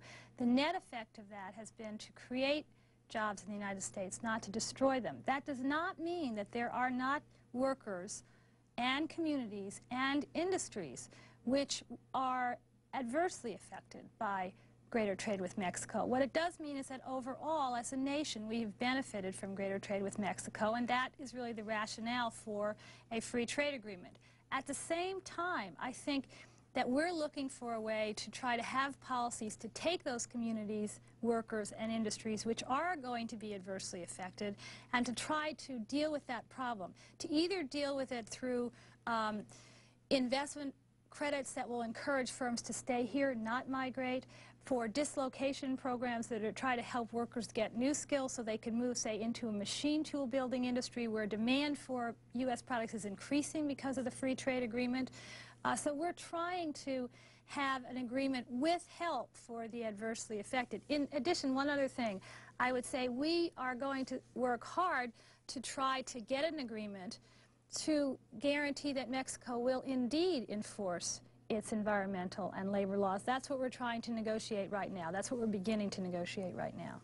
Is there one economist that is closest to your economic theory? I like to think of myself as fairly pragmatic as an economist, and in that sense, I think I don't really belong to one theoretical school or another. Actually, I would have to say that there's a surprising amount of agreement among economists on many issues, and one hears a lot about the disagreements.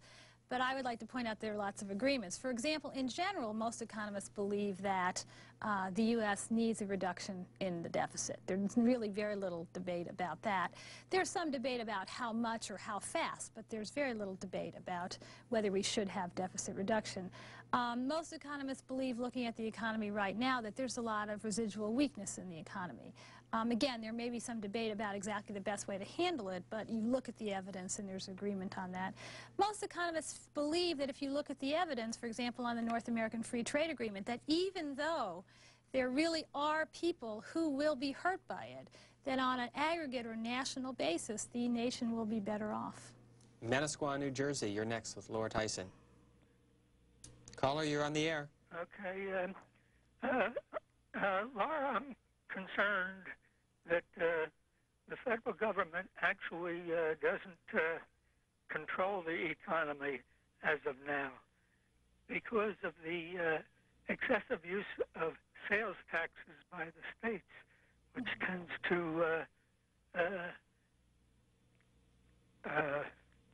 eliminate the possibility of the federal government actually controlling the overall. I've made a study, and I've found that contrary to the way some of the economists have been pointing out, I tend to find that there is one constant recession from the mid-60s, and that these are correlated by the gradual diminishing domestic market.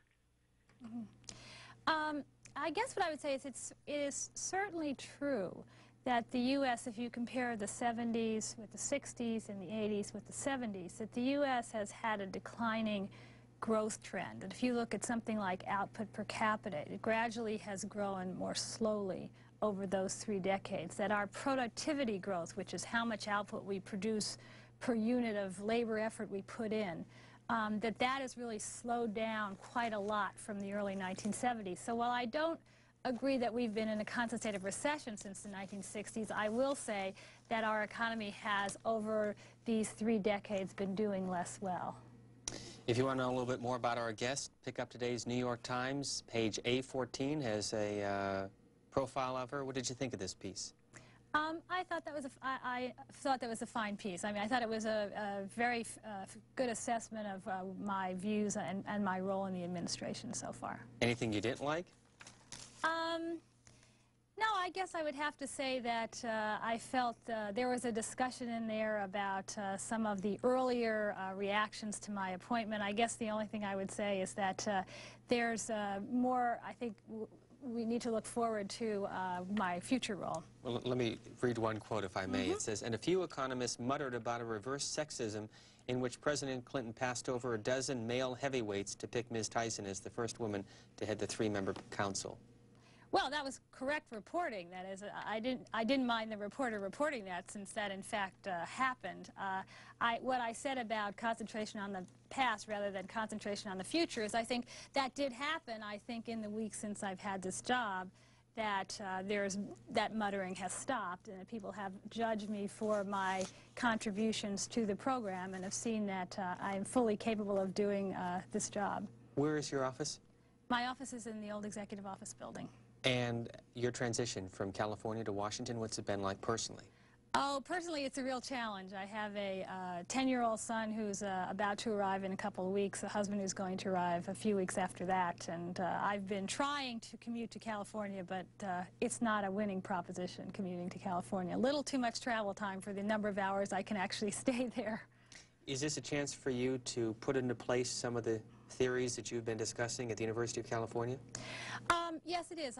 I was involved with a very active research group at the University of California called the Berkeley Roundtable on the International Economy, and we had started really fully a decade ago now. I know that because we started around when my son was born, to analyze what was undermining, we felt, the ability of the American economy to be competitive internationally. And by competitive internationally, I mean be able to produce goods and services that meet international competition challenges, but that also allow the producers of those goods to pay rising wages and compensation packages to their workers. What we've had in the United States is a real slowdown in the rate of growth of compensation, of what people are paid, so that we've been competing much too much on the basis of holding in our living standards. We should be able to compete with high wages and high productivity, not low wages and low productivity. We worked a lot on that in California, and that's what this administration is committed to try to do. When did you first meet Bill Clinton? I first met Bill Clinton in August, actually. In August of this year, in the week of the Republican convention, then Governor Clinton was having a series of meetings in Little Rock, and he had a meeting, brought together a number of economists from around the country to talk about economic issues. Pasadena, California, you next. Good evening, Steve. Good evening, Ms. Tyson. I think your appointment was one of the more interesting of President Clinton's cabinet. I'm glad that you're there. A couple of quick statements and a couple of quick questions. I'm most worried in the aggregate about what America is going to do for a living. I mean, if it's not the defense industry, and now for people who think that the government shouldn't be in the economy with these base closings, I think we're getting a glimpse of how deeply the defense industry has been the driving force in our economy, and I'm worried about that. Also, I'm wondering if we shouldn't have a 5-year sort of moratorium of letting in legal immigration. People in California worry about illegals, but they're coming in with an average of 6th grade education. I think it's direct job competition. The questions are, is it the case that back during the Cold War, in order to get bases in places like Taiwan and Japan and everything, that we sort of gave them free access to our markets, kind of in a quid pro quo, to keep them from going communist and so they would flourish or whatever, and that they now expect that same level of entree into our economy, and that when we try to, in any sense, restrict that now that they're fine and healthy, they call that protectionist. Well, it is true that we, during most of the post-war period, we were indeed the most open economy in the world, and we did, particularly when we had a less developed trading partner we were dealing with, and a trading partner for which we had important military or political interests. We wanted stability, we wanted to have a military base, we wanted to have good international relations with these countries. We were willing, also because they were less developed and they didn't pose a competitive threat to us, we were willing to open our markets and to trade with them, accepting the closure of theirs. But I think that as countries become more developed, as they are much more able to compete with us, that we have to request from them and negotiate with them a greater symmetry in our trading relations. And we've been doing that. We've done that with Korea. We've done that with Japan. We do that with Taiwan. We're pressing very hard now on our trade with China. I think it becomes important for us to be much more active and assertive about making sure there's greater symmetry. Is Congressman Dick Gephardt, the House Majority Leader, on your side on the NAFTA treaty? I haven't spoken to him directly about this. It's my understanding that his position, or the position of many people, is that there are some benefits to be had from a North American free trade agreement of the sort I talked about earlier. That what we want to do is to make sure that we have strong supplementals to take away some of the weaknesses that were left in the agreement by the preceding administration. The preceding administration did not take the environmental concerns seriously enough. They did not take the issue of worker rights seriously enough. They did not take the issue of dislocation of some American workers and communities as a result of free trade. So I think what we're arguing for is really an even better trade agreement by having these supplemental agreements. Annandale, Virginia, good evening. Hi. Ms. Tyson, I've been following you ever since the inauguration, and I want to compliment you on your professionalism that I've noticed so far. Thank you. But I do have one question, and that is, my parents make less than $30,000 a year, and they have no dependents. And I have a 21-year-old son and a 20-year-old son. They also have no dependents. And under President Clinton's February 17th speech, he said people who make less than $30,000 a year will not be impacted under the tax increases.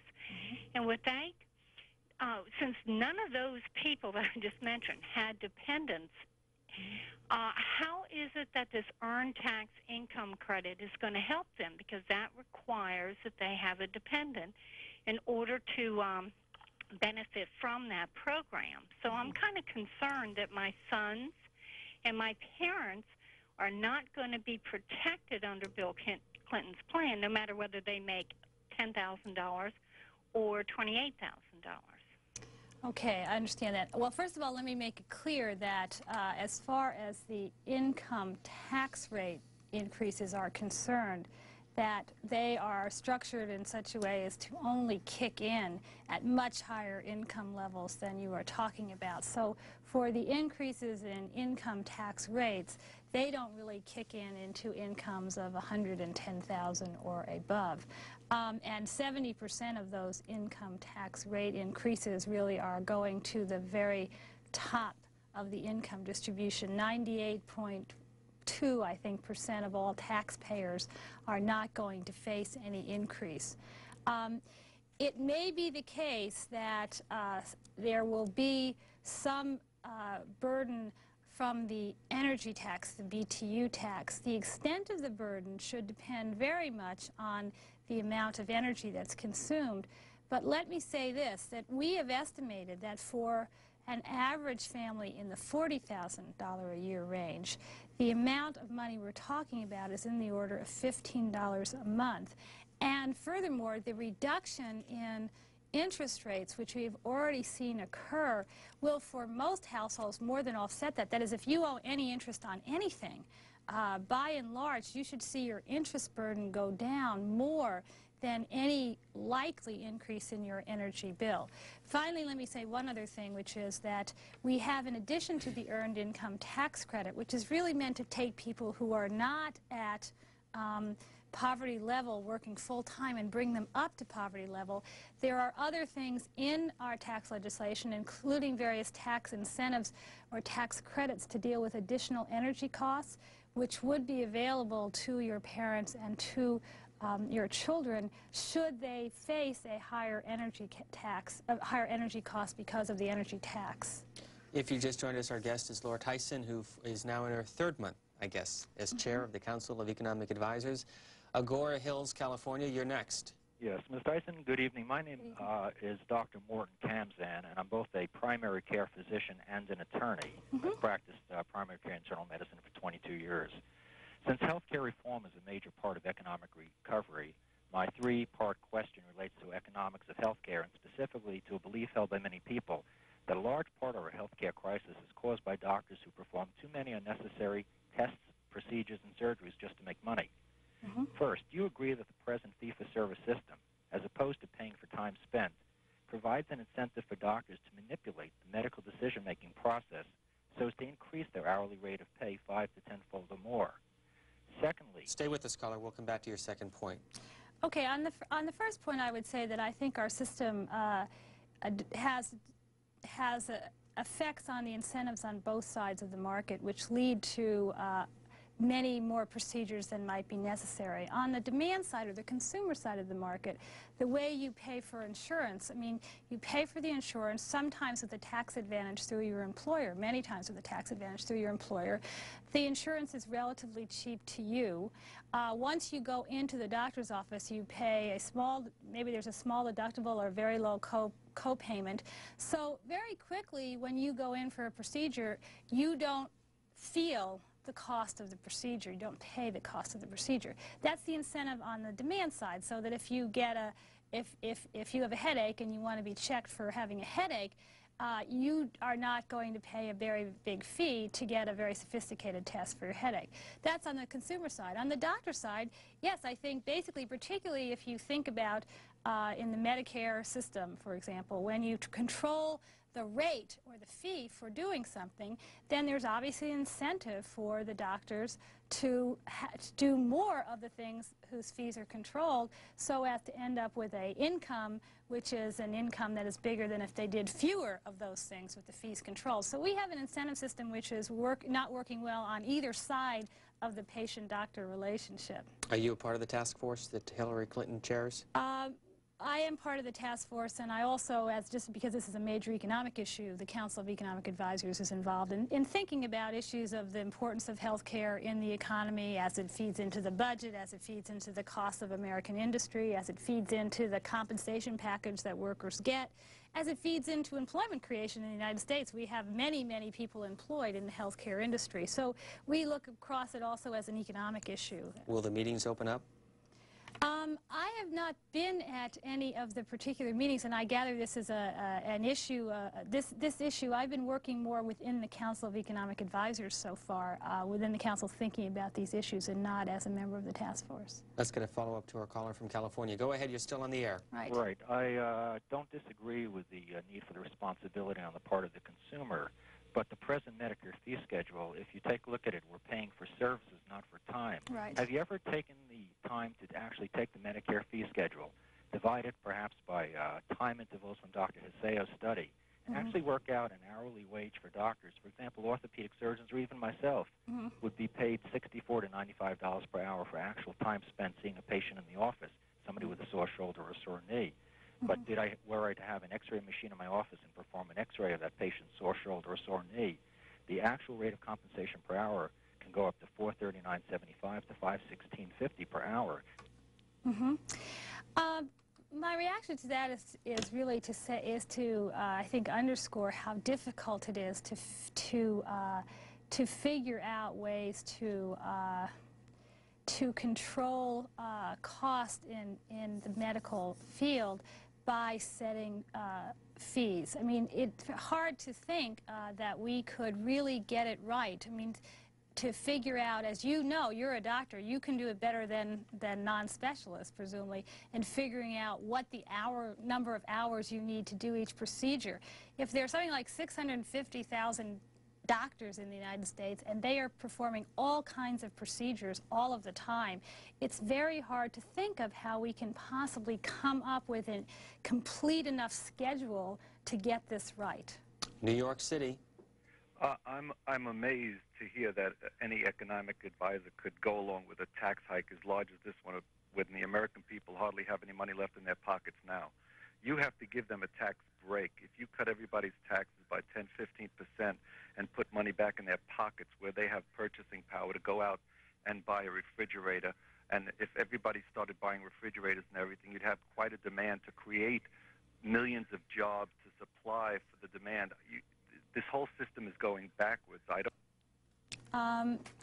My reaction to that is twofold. First, we are trying up front, it seems to me, when the economy is quite weak, although recovering, but still has a lot of capacity. We're trying actually to give some tax breaks. We're giving them to businesses to invest in the anticipation that if businesses invest more, they will hire more people, that if more people are hired, they will have incomes to go out and buy the refrigerators. So that our strategy is partly to do it through tax breaks up front, also to do it through some government spending up front. So again, if the government goes out and hires a worker to help build a highway system, that worker will go out and demand things because they'll have an income. As far as, let me just say why we have any tax increases in this bill, in our proposal at all, and that is because of the deficit. It would be very nice to be able to afford, as a nation, to give everyone a big tax break. But we have a mountain of debt, and we have a mountain of deficit confronting of us, which we've inherited for the past 12 years. If we tried to do that, if we tried to give everybody a major tax break right now, the consequence of that would be to see interest rates soar And indeed, that would become the dampening influence on the economy. So people wouldn't be able to go out and spend on a refrigerator because their mortgage costs would go up, or because their company would go bankrupt because it couldn't service the debt. It couldn't pay the interest on the debt that it had outstanding. What do you view as the biggest challenge that your council will give to the president as he moves his package through Congress? Well, I think that we as a council are supporting the package. I mean, we helped design the package, and so we're major supporters of the package. So I don't think we'll give him a challenge on it. I think we'll help him. What challenge do you face as you try to see it move through Congress? I think, from my point of view as an economist, there are maybe three important challenges. First of all, I think that it's very important that there be a stimulus package for all the reasons I've said on this program before. So I want to convince the American people, I want to convince the Congress, those people who are worried about government spending, to say, look, in a weak economy, government spending, particularly of a modest amount, that really is targeted to create jobs, is actually something that will help the economy, not hurt it. One has to sell that idea. The second thing is one has to sell the idea that not all government spending is alike, that if the government invests in a road or invests in a child or invests in technology, that gives us some beneficial effect in the future. That's different from the government paying interest on past debt. It's different from the government giving a subsidy to honey producers or mohair producers. We've got to shift our priorities, and we have to sell that idea so that the American people, who are rightly, I think, suspicious of the role of government in the economy, can understand that we're about a new vision. And then finally, I think we have to convince the people that in order to get a deficit reduction plan which is big enough to have an effect, we have to have some revenue increases. We are out of time, but before we let you go, the two other members of the council are? Joseph Stiglitz from Stanford University and Alan Blinder from Princeton University. Laura Tyson, who is the chair of the President's Council of Economic Advisors. Thanks for being with us. Thanks for taking our viewer calls. And thank you. Have a good Monday evening.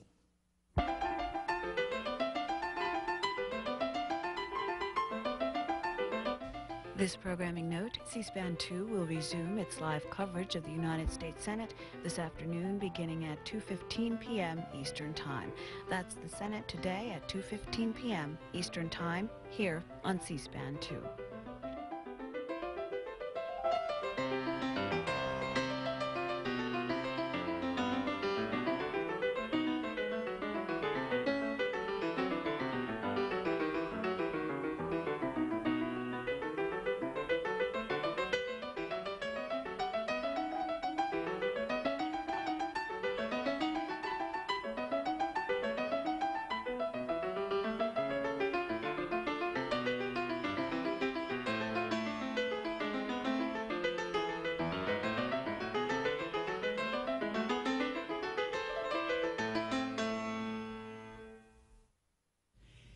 Wednesday, R.W. Apple Jr., Washington bureau chief of the New York Times, will be the guest on a viewer call-in program. He'll discuss the first months of the Clinton administration. Phone in with your questions. Wednesday on C-SPAN, the companion network of C-SPAN 2, beginning at 9 a.m. Eastern Time.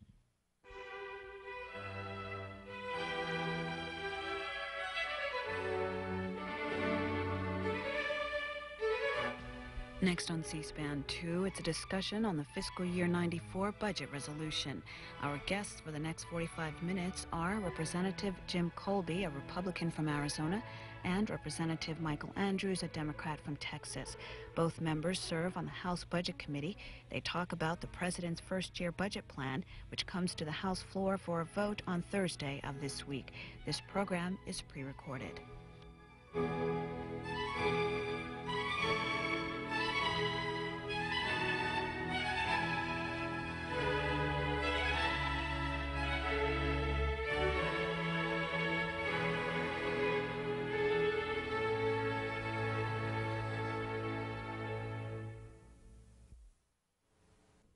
Congressman Jim Colby, a Republican of Arizona and member of the House Budget Committee. Last week, the Republicans proposed an alternative to President Clinton's budget proposals. It failed on a largely party-line vote. In retrospect, was the alternative budget a good idea, in your opinion? Yes, I think it was. I don't think we, as Republicans, can hope to be a viable alternative or expect to be a governing party someday if we don't offer alternatives. So I think it is important that we do so. And those who suggest that we not offer alternatives, I think, are missing the point of what Ross Perot has done to the debate about the deficit and the budget in this country. He's raised it to a level of public awareness that people are expecting Congress to do something. So I think it's very important that Republicans show that we have an alternative, and of course, I think our alternative is a better one.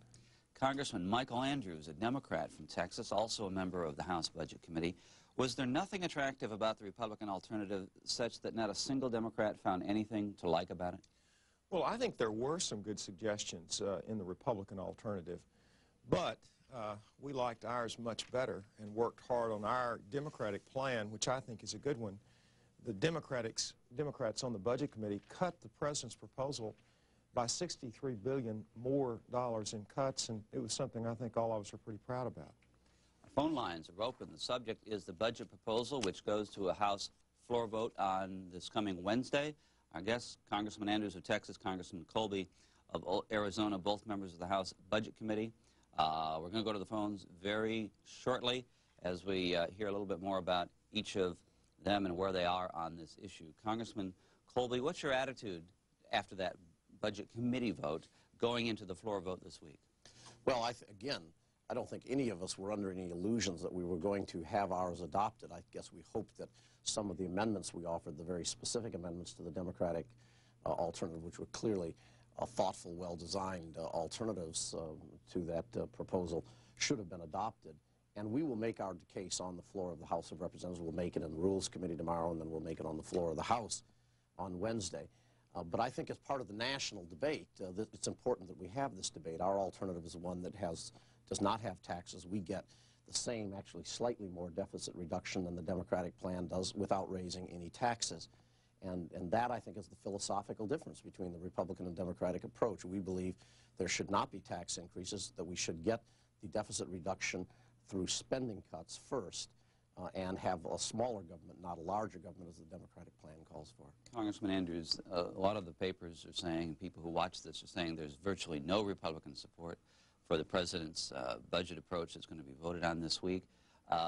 As a politician, as a national legislator, what's your feeling about going into a major program with that kind of split along party lines? Well, I wish there was more bipartisanship. I think there's a lot of room to be more bipartisan. Frankly, I'm sure Jim would agree, some of the cuts and spending proposals in our budget, many Republicans should be supporting and have supported in the past. One thing has changed in the 10 years that I've been in the Congress. This is the year that a president's budget is being taken seriously, and I think Jim's right. I think it is important that the Republicans present an alternative. In the time I've been there, I don't think either President Reagan or President Bush's budget ever garnered any support even among members of its own party. And suddenly the dynamic has changed pretty dramatically. This is going to be a very important vote. To both of you, yes, sir, Congressman. Well, I was just going to say, we do agree with the cuts that are in the Clinton proposal. We take virtually all of those cuts. We build on those to get the deficit reduction without tax increases. That's the fundamental difference. The last $62 billion of cuts that Mike referred to, that's where we have a problem, because not a dime of them are specified. There's not an indication of where those cuts are going to come from.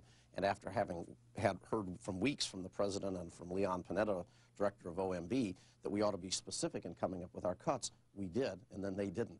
Mr. Andrews, what do you say about that? The whole point of the President's speech before the joint session was, if you want more cuts, be specific, yet your committee is coming out with unspecified cuts. Well, we agreed and we disagree on specific items, but most of us on the Budget Committee felt like we should give the Authorizing and the Appropriating Committee broad discretion in what to do with those cuts, to let them make those decisions.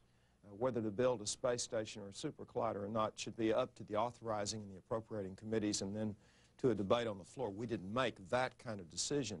But what we did do was cut back in almost every domestic spending program. Is that responsive to your concern, Mr. Colby? No, it isn't. I mean, you have to have the Budget Committee.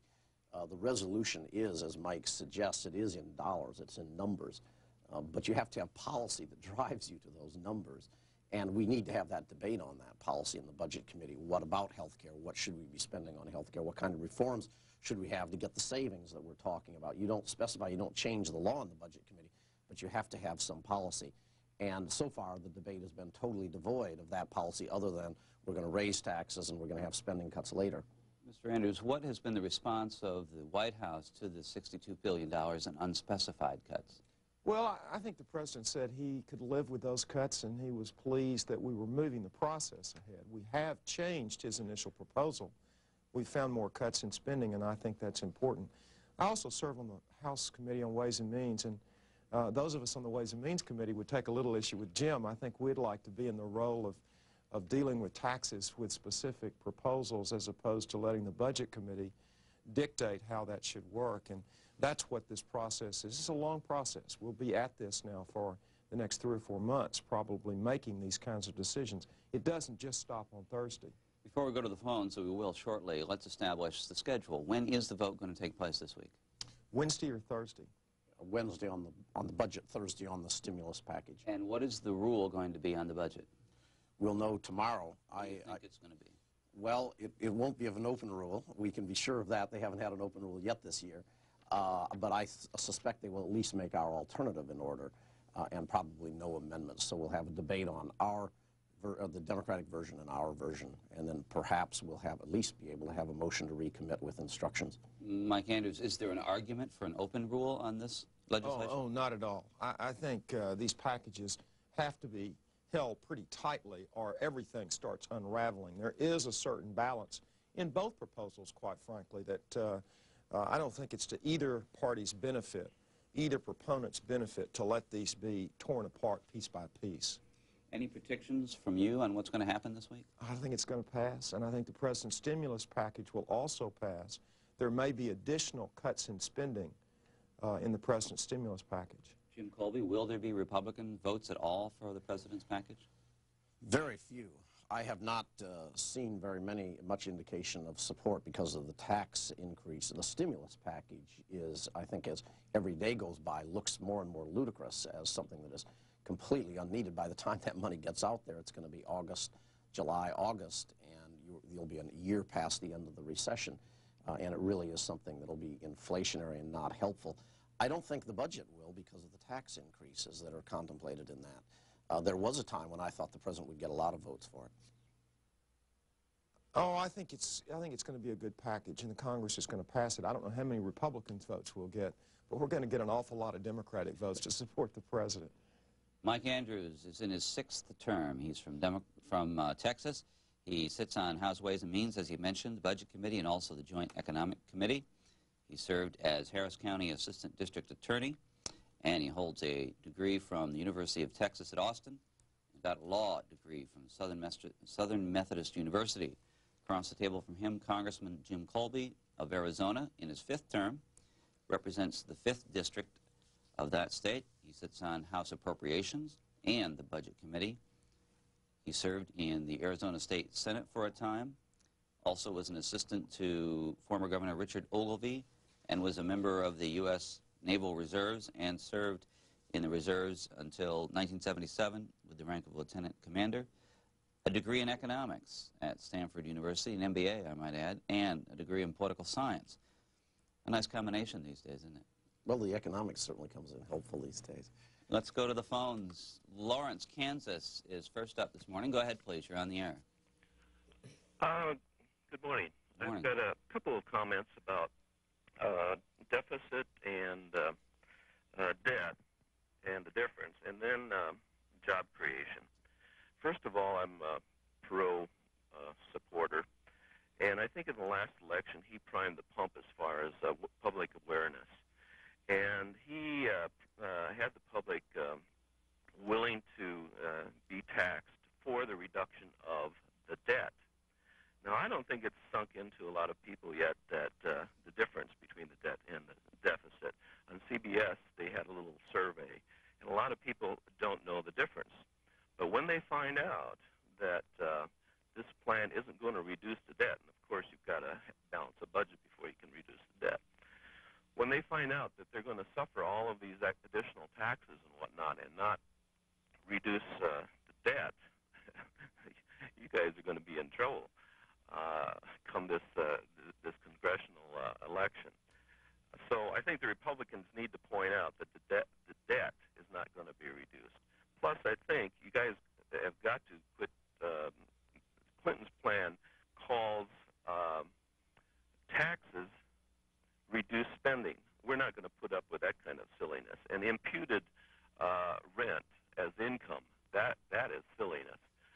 to the deficit-debt dichotomy, what do you suggest to reduce the debt that the Congress, in your view, is not doing? Well, and it's simply discounted as a simple solution. It says, well, no, we've got to be more specific. Here's what I suggest: an across-the-board cut in all departments of 5%. I worked for the federal government for 13 years, and I know the last quarter we had a rush to spend a lot of money, because if we didn't, it would look as though we didn't need it. Heck, we were buying $695 computers when we just needed to go across to Sears and buy $29.95 computer. $29.95. Okay, sir. Thank you. Lawrence, Kansas. Mike Andrews, what about that debt deficit issue? Well, I think the questioner said it best. We've got to get to a balanced budget before we can start really chipping away at the national debt. This is a first important step. A balanced budget amendment can help, and I think that will pass the Congress this year. But if we can get ourselves on a real, genuine glide path to a balanced budget, that's the most important and significant thing we can do. Jim Colby? Well, he's right. Neither, and I have to be candid, our proposal also doesn't deal with the debt.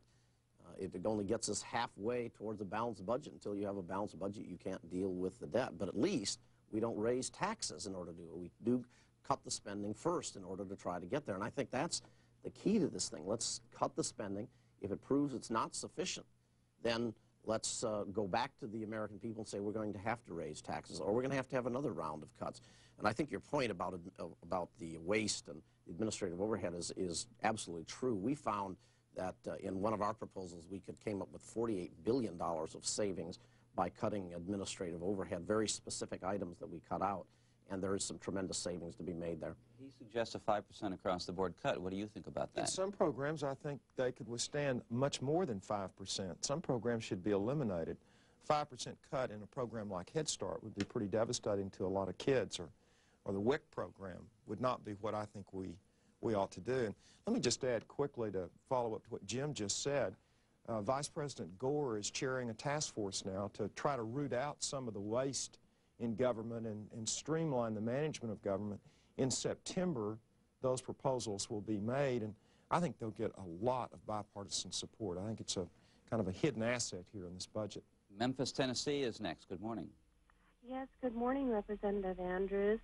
I'd like to let you know that I am a Clinton supporter, and I'm a lifelong Democrat, but I'm a little bit concerned about the way we're sounding this morning, because it is true that President Clinton did say to the Republicans, be specific. If you want more cuts, tell me what you want to cut. And it's bothering me because this Republican representative is here this morning and he's saying, we have given you specific ideas to cut, and I think really they deserve specific answers to their specific ideas. And I'd really like to see you bite the bullet and give them some really good specific answers. It would make me feel better, and I think would make us look better. Thank you. Well, thank you for your call. We did have a spirited debate on the Budget Committee among ourselves in each caucus, but also with the Republicans. Most of their proposals were rejected. They took some of the cuts in spending and enlarged on those cuts. The Democrats on the committee rejected those suggestions. I thought one or two of the proposals had real merit. Raising the retirement age, for instance, on federal employees, to me, made pretty good sense. It was a good proposal and would cut about $14 billion in spending. But I didn't prevail. Our party and members of our party on our side of the aisle rejected that suggestion. But we did have a very serious and engaged debate with the Republicans. We chose our budget over theirs. Well, I would just appreciate your support for that proposal, which came out of the task force on the budget that I was working on, and I think it is one, and I hope that some of those will find their way into the discussion and into the debate here. But I think it is significant that every single one of the proposals that we had, without exception, was rejected. One amendment that had only to do with bill language, not with numbers or reduction, was adopted, was accepted, I should say, by the committee. So there really was not any kind of a bipartisan effort to look at some of these things. And we did take the Clinton cuts almost completely and then built upon those. So I think we have some good additions in there. Let me just give you one example where I think if we really want to get serious about cutting and saving money, we could make some real changes, and that was in the change of Davis-Bacon, which requires that the government pay higher than normal wages on federal projects. CBO, the Congressional Budget Office, has estimated that we could save more than $5 billion a year on construction projects just by going to the wage, the real wage, rather than going to the so-called prevailing wage. So eliminating Davis-Bacon could save us a lot of money. But it's one of the things from a political standpoint that we're never going to see happen in a Democratic Congress, and I think that's unfortunate. Do you agree with that about Davis-Bacon, Mike Andrews? Well, we all voted, Republicans and Democrats alike, for a study. That's not what Jim had wished for. If it's a serious study, then it will move the process forward, and we'll have some additional information. But frankly, Jim's view was not the prevailing view. There were more of us that disagreed with him than agreed with him, and that's the way the process works. Quickly, before we go on, Davis-Bacon means what? Well, Davis-Bacon is a law that was passed back in the 30s to set prevailing wage on federal construction sites. And Jim's right, it has been hotly contested and not reviewed since that time. I hope this study is a serious one. Who supports Davis-Bacon? Well, unions support it because it requires a higher than normal wage, even higher than the union wage. And I ask because you said it was politically impossible, did you not, to get rid of Davis-Bacon? We have never, I've been in Congress now for 8 years, and we've had lots of studies, and we've never had anything any vote that would get us close to even changing the limit on it. And the political support for Davis-Bacon is organized labor? Yes, organized labor. Do you see any other support outside of organized labor for it? No, those are the strongest supporters of it, and we have had votes. Those votes have failed. Many of us have voted in both parties to make some changes. Jim's right, it's not been changed since the 30s. I suspect there will be reforms in that law. Whether they'll be in this Congress or not, I don't know, but I suspect that will happen. We've got less than half an hour with our guests as we talk about the budget proposal that'll be voted on either Wednesday or Thursday of this week. Rouge River, Oregon is next. Go ahead, please. Yes, good morning. Morning. This is a first-time caller. Glad to have you. And I'm so glad to be on C-SPAN. First of all, I would like to make a comment, if that's all right, and I have two questions. First of all, I have been a registered Democrat for over 30 years. I am so disgusted with the Democratic Party. I went out. I am now a Republican. My first question is, why are the Democrats allowed to waive the House rules every day? I don't understand. They have rules, but they waive the rules. How do you mean? Give us an example, caller. Well, the other day I was watching one. It was on the unemployment. And the Republicans wanted to add something to it. They waived the rules. No rules. The rules say you can't do that. And I don't understand about the rules because the Republicans can't have their say on anything, even the budget cuts. And I did hear some of the budget cuts, and I think they're wonderful. My second question is, I was under the impression all these years that to pass a bill had to have 2/3 vote. Now, could you explain this to me also? Okay. Thank you. Jim Colby. Well, the second one is pretty easy. No, it's always a majority vote, except for certain things like constitutional amendments. The 2/3, you might be confused. The 2/3 is what's required to override a veto if the president vetoes it, but passage is by majority vote. You're right on target, though, on the first question, and you've been obviously watching C-SPAN, and Republicans have been complaining for years about the closed rules, and the trend is getting worse. In 1970, there were only 20% of all rules that were closed. Last year, over 80%, the last Congress, over 80% of rules were closed, and so far this year, there has not been one open rule. That is particularly important at a time when the Democrats have not only the majority in the House and the Senate, but also the White House, because the only alternative for the Republicans as the opposition party to offer their suggestions and different ways of doing things in government is through the process in the Congress of the United States. And when that is blocked, democracy is checked. And I think it is a very dangerous trend, and I think it is something, frankly, that the American people should be very concerned about. I hear all the time, oh, this is insider politics, insider baseball, who really cares what's going on the floor of the Congress? You should care, because it literally goes to the very core of the functioning of our democracy, and I think it is a serious problem and a serious trend that we're seeing. Well, fairness is in the eye of the beholder, and I have no doubt that the Republican budget will be offered. Frankly, in past budget debates, Democrats had to offer President Bush and President Reagan's budgets. No Republican would stand up to do that. I think the process is a fair process.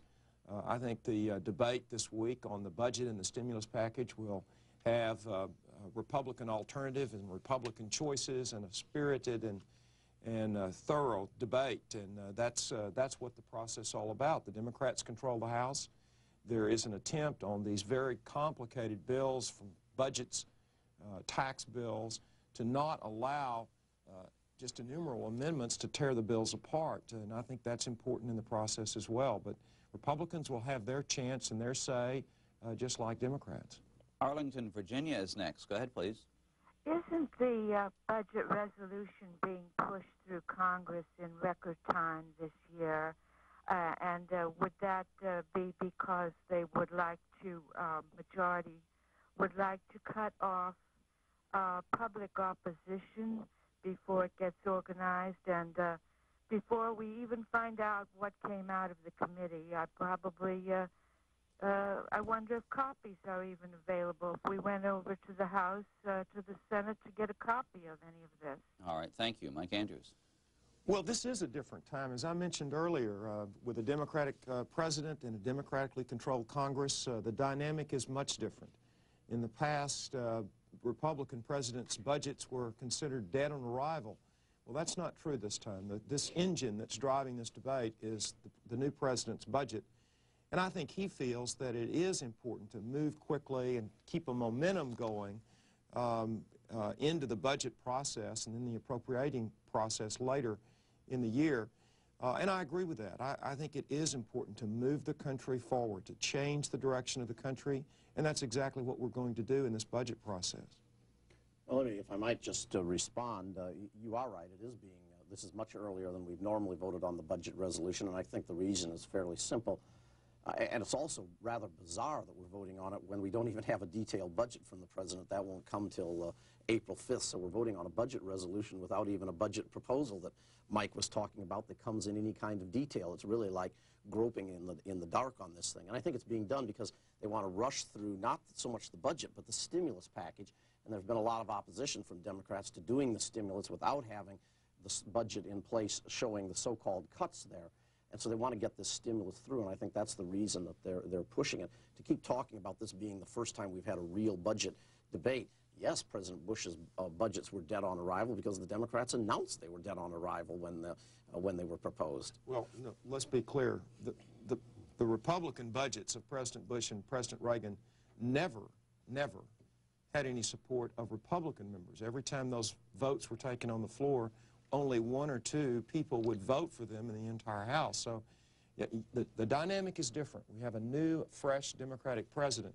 This process is moving faster than in the past. That's what he's asked to happen, and the Congress is responding to that. But this debate is an important one. While in the past, yes, we've debated with Republicans, but quite frankly, Republicans' budgets were not even considered seriously by members of their own party. Well, I feel I've got to respond to that. It's true that in a couple of occasions we did not have support. One of the reasons, though, was because we were told we couldn't be allowed to offer any amendments to the president's budget. Now, you've acknowledged that you've already changed the president's budget here before it's being offered. We were never allowed to do so, so we simply decided we would not vote for a budget that we weren't allowed to make some amendments or changes to. In other years, we did have a vote, and we did support the president's budget, most by fairly wide margins among Republicans. So it's varied from year to year in terms of what the process was. But that's past history we are talking about today. Long Island, New York. Where in Long Island are you calling from? Great Neck. Great Neck. Go ahead, please. I want to just thank you for C-SPAN. It's terrific, and I'm a first-time caller. I have two questions. One is about the assumption that people make about the debt itself. I know growing up as a little girl and then studying economics in college, I remember my father used to say to me, well, it isn't the deficit or even the debt in itself that's so bad because we buy savings bonds. As growing up in Eisenhower administration, we buy savings bonds and they're for your future, and we really as a country owe the money to ourselves. And as I understand it, what's wrong with the debt now is that we don't, as a people, save and invest in our own future, that we're paying the interest out, not to our future, but out of the country. And so that it isn't so much the debt or even the deficit in itself, but to whom it's owed and why it's owed. And that several leading economists, Lester Thoreau is one who advocates addressing that essential basic problem by stimulating savings by Americans or changing the debt-to-savings ratio through either savings incentives or consumption taxes rather than income taxes. And I was wondering if there's any real possibility that might, that's one question, if that might be considered, or what in the budget might be addressed to address savings. Okay, thank you. Who wants it? Mike Well, Andrews? let me take a shot at it. I do want to point out that I think there are some good things about this budget. Discretionary spending is frozen for the next 5 years at a pretty constant level. 70% of the taxes are levied on people that make over $100,000 a year. And in the stimulus package, as Professor Thoreau has advocated many times, are some long-term investment saving principles. Research and development tax credit is an important part of it. An investment tax credit to encourage buying and equipping new machinery. But you're absolutely right. If there was any single thing I'd like to see us do in this tax debate is reward saving and risk. A capital gains differential to reward long-time savers and the right kind of investment, I think, could be very, very important stimulus. Helping people buy their first home or put money aside to college or two other ways that I think could be very important. Congressman Colby, was her father right in his analysis of the national debt? Well, he's right in part. He's right certainly that it's not so much the debt or the deficit, it's trends with that. It's how big it is as a percentage of the gross domestic product. In other words, how much is it consuming of everything that we produce in the course of the year. The problem is that since 1974, the debt as a percent of gross domestic product, even with most of those years being good economic years, has been rising very steadily. And that, of course, is the result of all the Great Society programs kicking in and costing us those that were started in the 1960s. That's the fundamental problem. And she's absolutely right about the savings rate being a serious problem, but we're not going to solve the savings rate, in my opinion, as long as we're increasing taxes, which this Democratic budget does. I think it's interesting to note this. Okay, I think it's interesting to note this little chart, which shows the three spending. This is the current spending. If you do nothing, this is the Democratic plan, and this is the Republican plan. So it's not exactly fair to say that any of them really freeze domestic spending or spending as a whole. Unfortunately, we're increasing spending altogether too much, and even our own plan, in my opinion, ought to cut spending more than it does. Once again, the dark pylons are the Democrats? Is that the dark ones is what you call baseline. If we did nothing, we just continued as is. The Clinton plan makes some cuts here. The Republican plan goes deeper, particularly the Republican plan goes deeper in the early years in terms of spending cuts. But all of them show dramatic rises in total spending over the next several years. She also asked if there's anything in the budget process that could be done to change the savings approach that Americans are taking. Do either of you see the budget policy as a way to increase savings, as she suggested? Well, I think in reconciliation there certainly is. When the bill comes to the Ways and Means Committee, we'll have opportunities to put tax incentives in that I think can do just that. First-time home buyers, IRAs for savings, for college education, for young people. I think these are important and they can be done. Oakdale, California is next. Go ahead, please. Well, I'm a little concerned with the cavalier attitude that Congress has, that it's not their money they're spending, it's mine. I've asked both our president, our vice president, and my two new senators for specific information. What are the 150 cuts? What are the 25% reductions? I get no answer at all. I've got some ideas on possible ways of reducing the budget, but I don't plan to just repeat the same thing they have. I get no answers back. I'm really disappointed. Jim Colby. Well, keep asking. You're right. And that's what makes this so bizarre, that we're going to vote on this budget resolution this week that has no specificity as to how we get to the numbers that are in that budget resolution. And we won't have the president's specific budget until April 5th.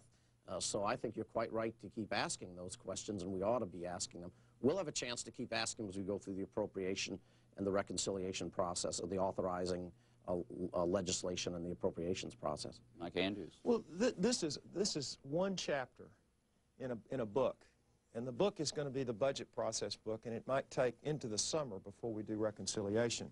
There'll be many specifics, many opportunities for citizens to study this process as it goes along. This is the first chapter of the budget debate, and we'll have a lot of fights before this is over with. Let me ask you both. Has the administration and the Congress been using the same set of numbers, meaning the CBO numbers, and if that's true, has that had an effect on this year's budget debate as opposed to any previous one? Yes, we are. Is it all using it? Yes, it is a good thing, at least in one sense, that it's removed from the table the issue that in the past both sides or either side has been able to throw up some kind of a smoke screen and say, well, we're counting it this way, and the other says, well, we're counting it this way. Everybody's singing from the same song sheet. Oh, yeah, I agree with Jim. This is a very important part of the change that's happened this year. Republican presidents have used the OMB numbers, which tended to be not as accurate as Congressional Budget Office numbers. We used two different sets of numbers to make our cases. That put a spin on the debate that wasn't accurate. Wichita, Kansas is next. Go ahead, please. Good morning. Morning. I've been listening, and when our president suggested he wanted to get special interest under control during the election, and then soon after the election, we had the problem with the gay movement, the women's organizations, and now then we're having a payoff again of political cost in terms of the Israeli problem. We're going to give them anywhere from $3 to $5 billion, and they don't expect any cut in that. And when we listen to the media, this does never come out. It's always said that this is a small portion, and yet we look very difficulty at some problems that we'd have to cut $3 to $5 billion with. I just wondered what the answer is to these special interests that have been so touted. Mike Andrews. Our international fund makes up about 1% of the budget.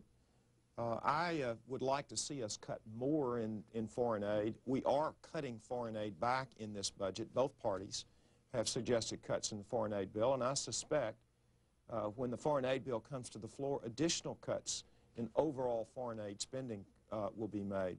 I don't think with specific categories, countries will be picked out like Israel or some other country. We really have to defer to this president, much like we did the last president, to enact and carry out foreign policy and exercise his discretion within the parameters of the foreign aid bill. But they are cut back in both parties' budgets, and I think they'll be cut back further. I'll concede your point when it comes to the question of aid to Israel. Congress has strongly supported aid to Israel. It is a powerful lobby, but I think there are powerful reasons why we have that support for Israel.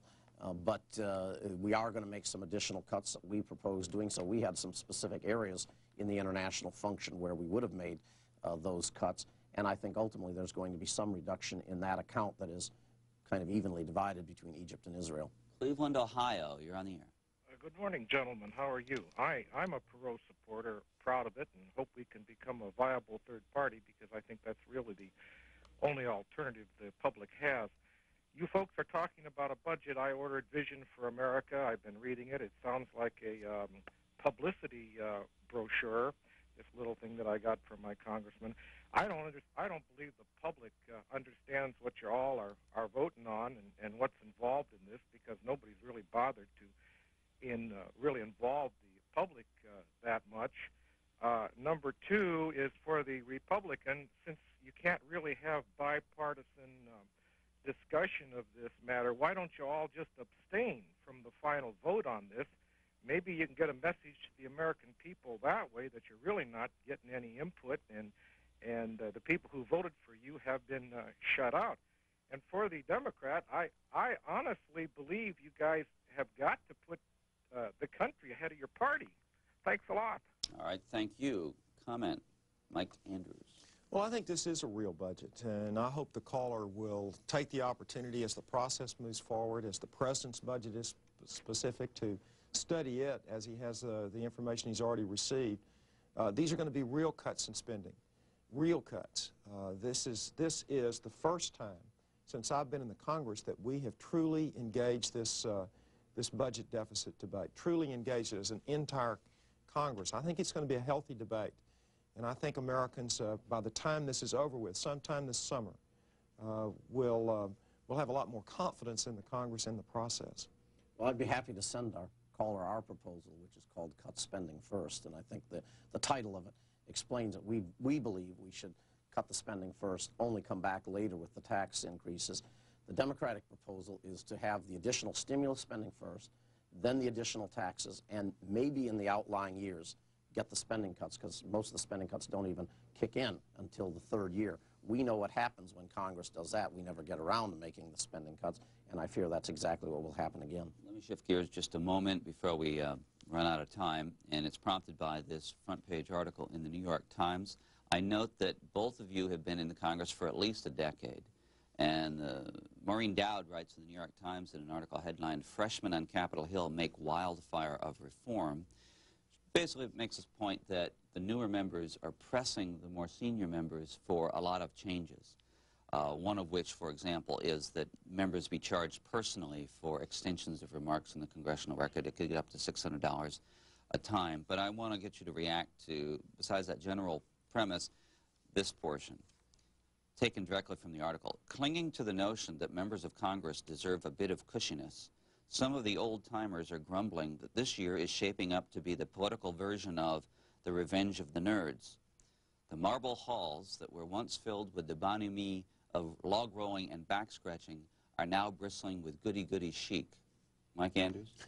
Well, I think for the most part this debate is a healthy one. It's a positive thing for the Congress. There are changes that need to be made. When I first came to the Congress, I asked a senior member, why do we have a barbershop in the Capitol? Why do we have $5 haircuts? And the response was, because it's always been here. And I do think it's a positive thing to shake up the Congress. The truth is, most of us, Jim and myself and others, are here to fight for, debate legislative issues. That's why we came to Congress. And I honestly think these extraneous perks really undermine what we're trying to accomplish. Jim Colby? Well, I would certainly agree with Mike's last point. I'll have to tell you, Bruce, I've been very disappointed that I don't think the freshmen have been as aggressive as I think we thought they were going to be. They certainly campaigned on making these huge reforms. The Speaker was very clever in going out immediately after the election and meeting regionally before they had a chance to get together. And I think he's cut off a lot of the reform efforts. When they got back here, they found themselves much more interested in finding their new offices and getting their committee assignments. I've been very disappointed on such things as for example, getting rid of the select committees, which, for gosh sakes, if we're going to start any reform in Congress, we ought to start there. A very small number of the 110 freshmen, I think it was only 19, I believe, I'm not sure of that number, but it was a very small number only that voted for eliminating those select committees. So I'm very disappointed with the lack of reform by this new freshman class. We've got time, I think, for one more call. This from Port Orchard, Washington. Go ahead, please. Yes, good morning. I certainly enjoy C-SPAN. I'd like to ask Mr. Andrews, he mentioned a little earlier about taxing people in a $100,000 tax bracket or income bracket. What I'd like to ask him is, what section of the population today falls into that category? The definitions of these income brackets has been bantered around quite a bit, and it appears that those definitions are changing, and I don't think the American public really understands what is being meant when a term like the $100,000 bracket is being mentioned. Okay, sir. Thank you. Mike Andrews. I'm not sure exactly what the percentage is. What I do know that the tax proposals of the president are very progressive. I think there is a sense at the White House that the 1980s saw an inordinate amount of windfall to people at the very upper ends of the tax brackets, and that part of this, in addition to raising revenue, is a fairness issue. And my mention of the $100,000 is simply that I think most of the taxes will come from wealthier Americans. Final question for you both, if I might. We've only got a couple minutes. Congressman Colby, is gridlock over in the Congress? Well, gridlock is over in the sense that the Democrats are in complete control and they have total responsibility for what's going on. I'm not sure that we're going to see anything that's going to work from an economic standpoint coming out. What I see is worse, actually, here. Is gridlock over? I think so. This election was about change. Going to work from an economic standpoint coming out. What I see is worse, actually, here. Is gridlock over? I think so. This election was about change. One of the things people wanted to see happen was the Congress and the President work together. I think this week that's what you're going to see. And is it because the Democrats are in control, as Congressman Colby suggests, or is there a greater sense of cooperation among the parties, or I between think the it's parties? because we have a new, fresh Democratic president, and there is a mandate that Ross Perot and others have generated to do something about the budget deficit. This week is the first chapter in that process. Well, is that right? Bill Clinton was elected with 43% of the vote. That was not a mandate. There is a mandate for change, and the Democrats in Congress have simply responded by cutting the Republicans, the alternatives that were represented by that other 57% of the voters, have cut them out completely out of this debate. Thank you both. Jim Colby on the Budget Committee and the Republican side from Arizona, and Mike Andrews also on the Budget Committee, Democrat from Texas. Appreciate your time this morning.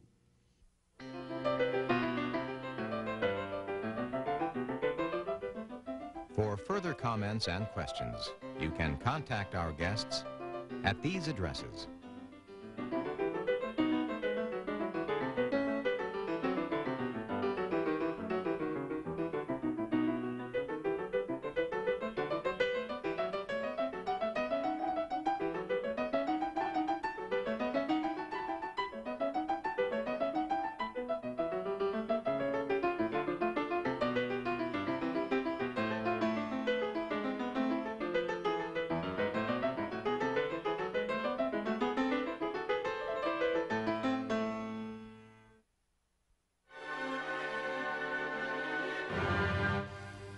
President Clinton's economic proposal was discussed on the floor of the United States Senate earlier today by Republican Texas Senator Phil Gramm. Senator Gramm said that he'll be talking about the Clinton plan throughout the week as it's made its way out of the Senate Budget Committee with some modification, and it's expected to be brought to the Senate floor at some point this week. We'll show you what Senator Gramm had to say.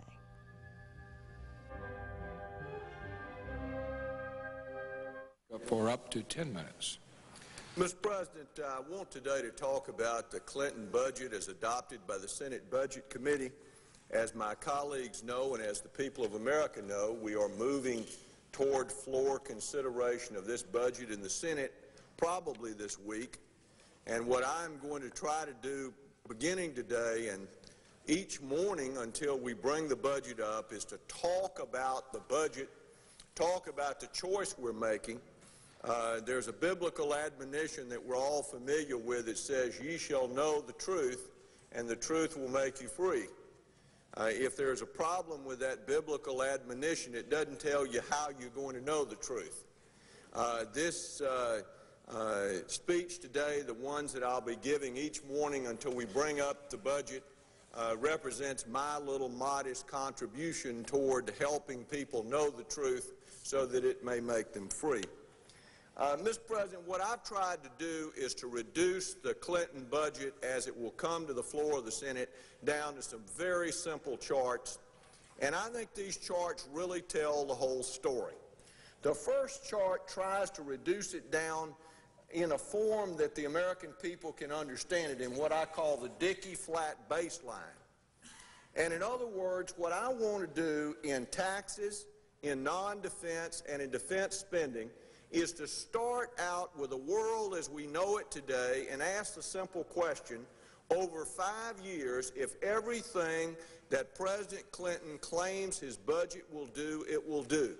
If every savings in that budget occurs, what will the world look like during these 5 years? It seems to me that's about as fair a test as you can give a budget. Assume everything it says will happen happens. And I think when you do that, you get a pretty startling picture. First of all, taxes over the next 5 years will rise $1,350,000,000,000 $335 billion. Over the next 5 years, we will collect $1,335 billion more of taxes from the American people than we collect today. Secondly, non-defense spending on a myriad of programs will rise by $840 billion. That will be the largest 5-year increase in non-defense spending in the history of the United States. And as you can see from looking at the line, it is virtually an explosion of non-defense spending, up $840 billion. Defense, on the other hand, will decline by $154 billion over the next 5 years. Stated in a form that I think is easy to understand, starting from where we are today in taxes, non-defense spending, and defense spending, what the Clinton budget does is basically cuts defense by $154 billion, raises non-defense spending by $840 billion, and taxes go up by $1,334 billion. Now let me talk about what this means in, I think, terms that people can understand it. What is the Clinton vision for America? I'm fond of saying budgets are important not because they have something to do with numbers, but because they have something to do with vision, because they tell you what kind of America we want. What is the Clinton vision, and what does it look like when you take all these numbers and reduce them to something you can understand? Well, let me just give you 2 definitions of the vision that, to me, make a point. At the peak of the Johnson Great Society program, non-defense spending, social spending, as a percentage of gross national product was 10%. At the peak of the Johnson Great Society, we were spending 10 cents out of every dollar earned in America on social programs.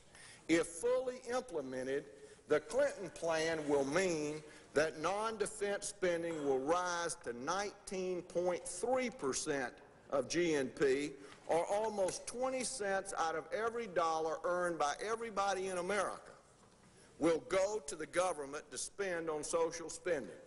The first point I want to make, which I think is pretty startling, as a percentage of the economy, social spending under the Clinton plan will be twice what it was at the peak of the LBJ Great Society program. We will be spending twice as much of the total resources of our economy on social programs under the Clinton plan as we spent when Lyndon Johnson was president at the peak of the Great Society program. Secondly, as compared to Jimmy Carter on defense, when President Carter was in office and our defenses were deemed to be insufficient, and we embarked in the 1980s on a defense buildup that ended up winning the Cold War, tearing down the Berlin Wall, liberating Eastern Europe, transforming the Soviet Union. But when defense was at its lowest during the Carter administration, we were spending 6.1% of GNP on defense. Under the Clinton vision, that will be cut to 3.2%. So let me just state it in simple terms. We will be spending twice as much on social programs as a percentage of GNP under the Clinton vision as we did at the peak of the Johnson Great Society, and we will be spending half as much on defense as a percentage of GNP as we spent when President Carter was president. Now, what do we get for all this? What do we get for this massive tax increase, for this dramatic reordering of priorities in terms of what the budget debate is supposed to be about, reducing the deficit? After all these taxes, after all this spending, after all these defense cuts, what actually happens is that if everything President Clinton promises comes true, he promises that in his 4-year term as president, the federal debt will go up $1,426 billion. That's more than it actually went up when President Bush was in office. Now, the chart I do not have, but my trustee staff is working on it, is what each of these presidents promised. Because what we're doing here is comparing the reality with the promise. What you would see if you had their promise superimposed is that Reagan promised to almost balance the budget both times. Bush's promise was a fairly small deficit increase. This is the Clinton promise. We don't know what the reality is. Now, Mr. President, there are two other points I want to make, and I'll be finished. First of all, these are the promises. And let me give you a figure that frightens me. In the next 2 weeks, in adopting the extension of unemployment benefits and in adopting the economic stimulus program, we will send the federal debt up by $21.5 billion. Brand new spending. The President has designated it as an emergency, so it doesn't count as spending, it doesn't count as deficit, but it counts as something we're going to have to borrow money to fund, and everybody knows that that's an accounting gimmick. In all of the spending cuts that are supposed to be in this budget, it will be 1997 if everything that President Clinton claims will happen under his budget really happens. It won't be until 1997 that we have achieved a one-year reduction in spending that will equal the new spending that we're going to undertake in the next 2 weeks right here in the United States Senate. And let me tell you the problem with these promises. Almost all these promised spending reductions are off in the future. What the President is saying, something we have heard from presidents in both parties, let me spend money now, and then in the sweet by and by, I'm going to control spending. The truth is, almost all of these spending control measures in the President's budget are promises in the future to control spending. I offered an amendment in the Budget Committee to take these promised spending control measures and to make them caps on spending and to enforce them to be sure that we actually do it. You will not be surprised to find that that amendment was defeated on a straight party line vote. All the Democrats that were members of the Budget Committee did not want to enforce all these savings. If my colleagues are wondering why all these groups that are supposed to be suffering all these cuts are not knocking on our door, I suggest they go back and look at that vote. Because that vote suggests to me that nobody intends to make these cuts. I'm going to offer that amendment again on the floor of the Senate. And the amendment will simply say, take President Clinton's budget, take these savings by limiting the growth of spending that he promises, and make it the law of the land that you have to do it. And then if Congress doesn't do it, cut across the board to make them do it. And I hope my colleagues will adopt it. Finally, let me say that the most startling thing about this whole proposal is how much of the taxes go to fund new spending. Over the next 5 years, taxes will go up by $1,334 billion, but $840 billion of that will be spent. I offered an amendment in the Budget Committee, which I will offer again on the floor of the Senate, that does two things. It freezes discretionary spending now, and then it takes out all the President's new add-on spending and says if any of these new programs are important, then cut some existing program to pay for it and add them. But don't add them without paying for it. By doing that, I save enough money from the deficit to take out the income taxes, the energy taxes, and the Social Security taxes. Let me say that again.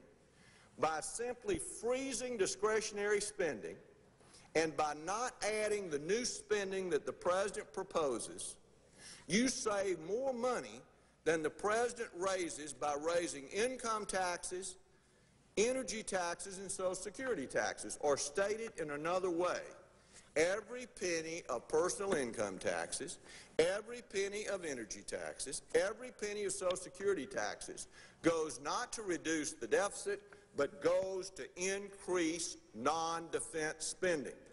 I don't think the American people understand that. I think those Americans who say they're willing to be taxed to reduce the deficit mean it. I don't think they are willing to be taxed to fund more government spending.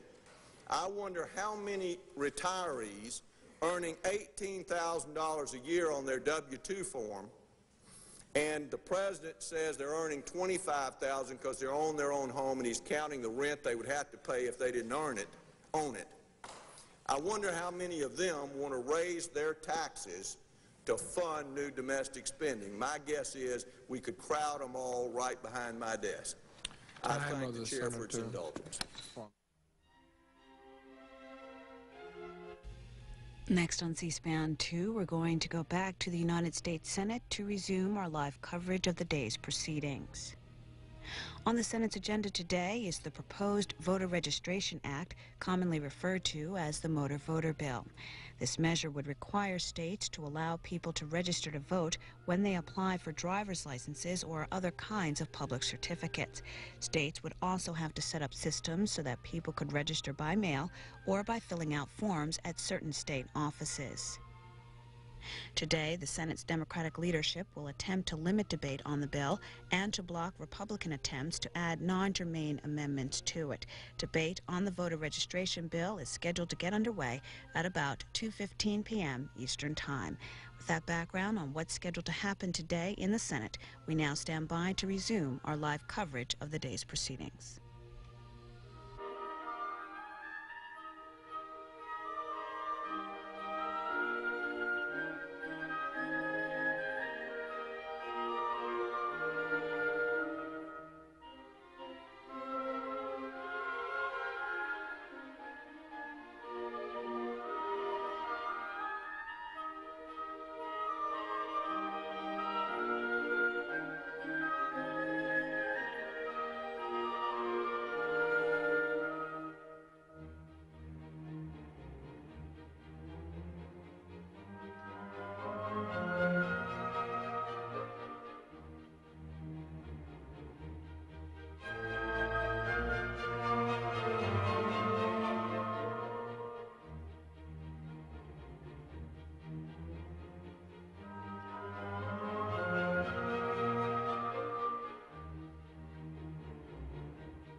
Mr. Akaka.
motion has been sent that the quorum call be dispensed with.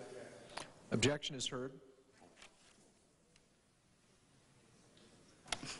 Mr. Byrd.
ask unanimous consent that further proceedings under the quorum call be dispensed with. Without objection. Mr. President, I ask that the distinguished senators from Montana, Senators Baucus and Burns, each be recognized to address the Senate as if in morning business for 3 minutes each. Is there objection? Without objection. Senator from Montana, Senator Baucus. Mr. President, today it is my great pleasure to join with several of my colleagues as an original co-sponsor of legislation introduced earlier today to establish the Mike Mansfield Fellowship Program. And I ask that my full remarks appear in the record as if fully read. Without objection. The Mike Mansfield Fellowship Program will benefit our country's promising public servants interested in U.S.-Japanese relations by providing intensive training in Japanese language, in government, politics, and the economy. I can't think of a more fitting tribute to Mike Mansfield than to speak today and offer this legislation today on his 90th birthday. First, I want to say a few words about the two-year fellowship this bill creates and why it is crucial. Japan is the world's second-largest economy. In addition to being America's most serious economic competitor, Japan is our second-largest trading partner and the second-biggest investor in the United States. Nevertheless, many Americans, including those in public service, are unfamiliar with the workings of the Japanese government, Japanese lifestyles, or the Japanese language. The Mike Mansfield Fellowship Program will provide a lasting educational opportunity for selected U.S. government officials to broaden their understanding of Japan. Individuals from all branches of the federal government are eligible and will receive extensive training in the Japanese language, in political economy, and other related issues. Furthermore, the Mansfield Fellows will be placed in various ministries and agencies of the government of Japan, which will give them first-hand perspective of Japanese policymaking. Mr. President, essentially this is something that Mike Mansfield would not only approve of, but it is in Mike Mansfield's spirit. Mike used to always say, if you're going to achieve results, if you're going to be effective, you got to put yourself in the shoes of the other person, walk around him for a while so you understand the other person's point of view. Because sometimes the other person is right, believe it or not. You can learn something. And this is exactly what this program is about, and I take great pleasure in supporting it. Mike's career is truly a profile in public service. He remains an inspiration for all of us. And I'm sure that those of us here today join in sending Mike our very heartfelt 90th birthday wishes. And I'd also like to add my best wishes to Maureen, Mike's wife, who celebrates her birthday this month as well. Mr. President, I yield the floor. Mr. President. Senator from Montana, Mr. Burns. Mr. President, it gives me a great deal of joy to join my colleague from Montana in wishing Mike Mansfield a happy birthday today. I guess March 16th does hold a special place in the hearts of a lot of Montanans because of his birthday. This man who was born of an Irish immigrant family way back in 1903, because it is the day before St. Patrick's Day. And of course, St. Patrick's Day, it's usually travel day to get to Butte, and which is one of the famous places to be on St. Patrick's Day. But the birthday of a man who has proven to be one of the most respected members of the United States Senate. A man who served as majority leader from 1961 until 1977, the longest period of service in this post, who went on to serve as ambassador to Japan for 12 years, and who is today considered one of the nation's foremost experts on Far Eastern affairs. Mr. President, it is a great birthday. As you look back on the history of this great body, you realize that the halls of Congress have seen many great men and women come and go. Each one of my colleagues will leave a mark on this institution, as those who have come before us have in one way or another. And also, there will never be anybody that will leave more fingerprints, and they will never fade, than that of Mike Mansfield. In my home state of Montana, the name Mike Mansfield is an institution in and of itself. Raised in Butte, Mike went on to teach history at the University of Montana in Missoula. He dove into politics in the 1940s, won a House seat in the Western Congressional District in 1942. 1961 he ran, and 10 years later he won the Senate seat. In 61 he ran for majority leader, a position he did not seek, but one that was pressed upon him by his colleagues. Senator Mansfield was a team player, a consensus builder. He understood that rules of American politics were changing but nonetheless, he respected the protocol of this great body. He reached across party lines, encouraged equality among members, and gave senators the opportunity to express their voice on key issues of importance. And in his own right, Senator Mansfield became an expert on foreign affairs, particularly concerning Far Eastern affairs. His many awards include the President's Medal of Freedom, awarded by President Reagan, the Grand Cordon of the Order of the Rising Sun, presented by the Japanese Prime Minister Takeshita. Senator Mike Mansfield is a man who I admire and I respect deeply. I sought his counsel when I first come to this body some 4 years ago. And I'm honored to have known him, and I'm honored to have this opportunity to serve Montana in the best tradition as he did before me. And I also pass along my holiday greetings to his wife, Maureen. Thank you, Mike Mansfield, for the service that you paid this body and to the nation, and happy birthday, and I yield the floor. Mr. President, Majority Leader. I suggest the absence of a quorum. Clerk will call the roll. Mr. Akaka.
The clerk will report the pending business.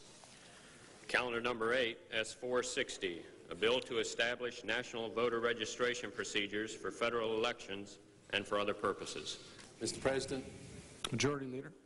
I ask unanimous consent that there be a 30-minute time limitation for debate, equally divided in the usual form, on Senator Ford's amendment number 123, to be offered upon the granting of this consent request, that no amendments be in order thereto or to the language that is stricken by the amendment, that at the conclusion of the yielding back of time, the Senate, without any intervening action or debate, vote on or in relation to Senator Ford's amendment number 123, and that upon the disposition of the Ford amendment number 123, Senator Simpson be recognized to offer 3 germane amendments in the first degree, and those are amendments numbered 127, 128, and 129.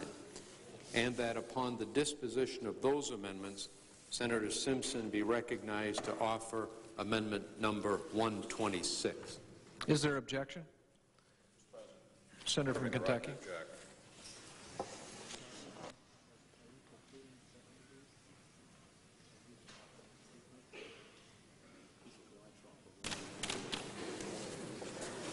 Is there objection? Reserving the right to object, Mr. President. We just want to check with one senator. I believe there will be no objection on this side.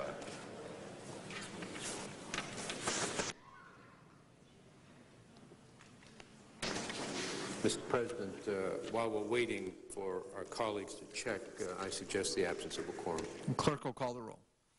Mr. Akaka.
I ask unanimous consent that further proceedings on the quorum call be dispensed with. Without objection. Mr. President, I renew my request.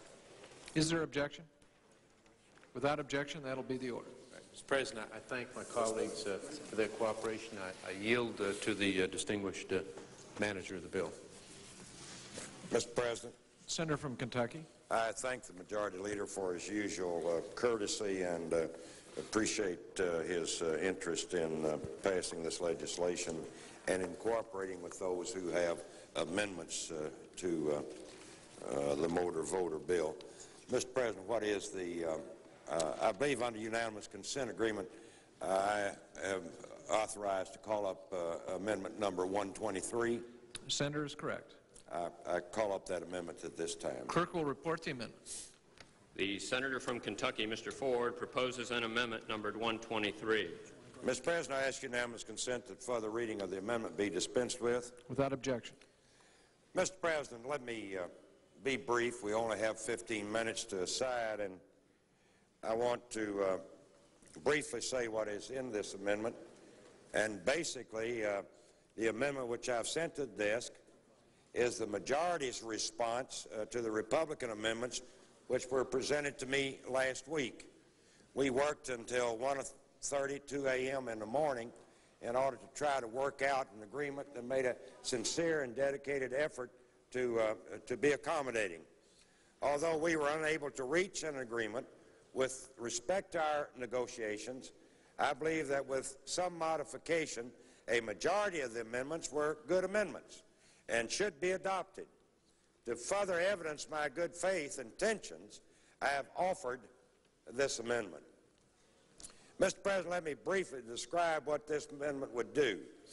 It modifies the exemption for Election Day registration of S-460 to exempt states which have enacted legislation to permit registration on Election Day at the polling place, in effect continuously on and after March 11, 1993. Or have enacted such a law on or prior to March the 11th, 1993, and by its terms is to come into effect upon enactment of this bill. It further provides that this exemption would also apply to states which permit registration and voting for federal offices in a presidential election year. Mr. President also modifies the motor voter section of the bill by eliminating the present provisions on a written declaration to register. On the terms of this amendment, every application for a driver's license shall serve as an application for registration, unless the applicant fails to sign the voter registration application. This ensures that motor voter will continue to be a simultaneous transaction, but clarifies that the decision on whether to register or not is the applicant's. It includes a technical provision which relates to the transmittal of registration application by motor vehicle officials to the appropriate state election authority. A modification of the effective date for the states which have a state constitutional problem to conforming to the Act. A provision relating to the notice of the disposition of the mail application for registration. If a notice is sent by forwardable mail and is returned to the registrar as undeliverable, the name of the voter would be removed by going through the purge provisions of the bill at Section 8(d). The amendment provides that each application must not only contain an attestation clause, but also include a statement regarding the penalties for filing a false application. And, Mr. President, with regard to agency-based registration, this amendment provides that each applicant should be offered assistance in completing the voter registration application unless the applicant refuses such assistance. It provides that voter registration shall be offered at military recruitment centers. And this amendment limits the FEC regulatory to the development of the mail registration application and prescribing the data necessary for the FEC to fulfill its reporting obligations under the Act. Now, Mr. President, we have made an honest effort, I think, to cooperate with my colleagues on the other side. They submitted us 9 amendments, and I think maybe we have accepted basically 8. 1 we could not. I think that's a pretty good effort, Mr. President, to accommodate my colleagues on the other side. So I've made that honest effort to cooperate, and hopefully this has become a better bill. And Mr. President, I believe these amendments make S-460 acceptable. At least I hope it does. And because many of these ideas were suggested by my Republican colleagues, I hope that some of my colleagues on the other side of the aisle will rethink their position on this bill and support our efforts. Mr. President, I yield the floor and reserve the balance of my time. Mr. President, before I do that, I'd like to ask the yeas and nays on my amendment.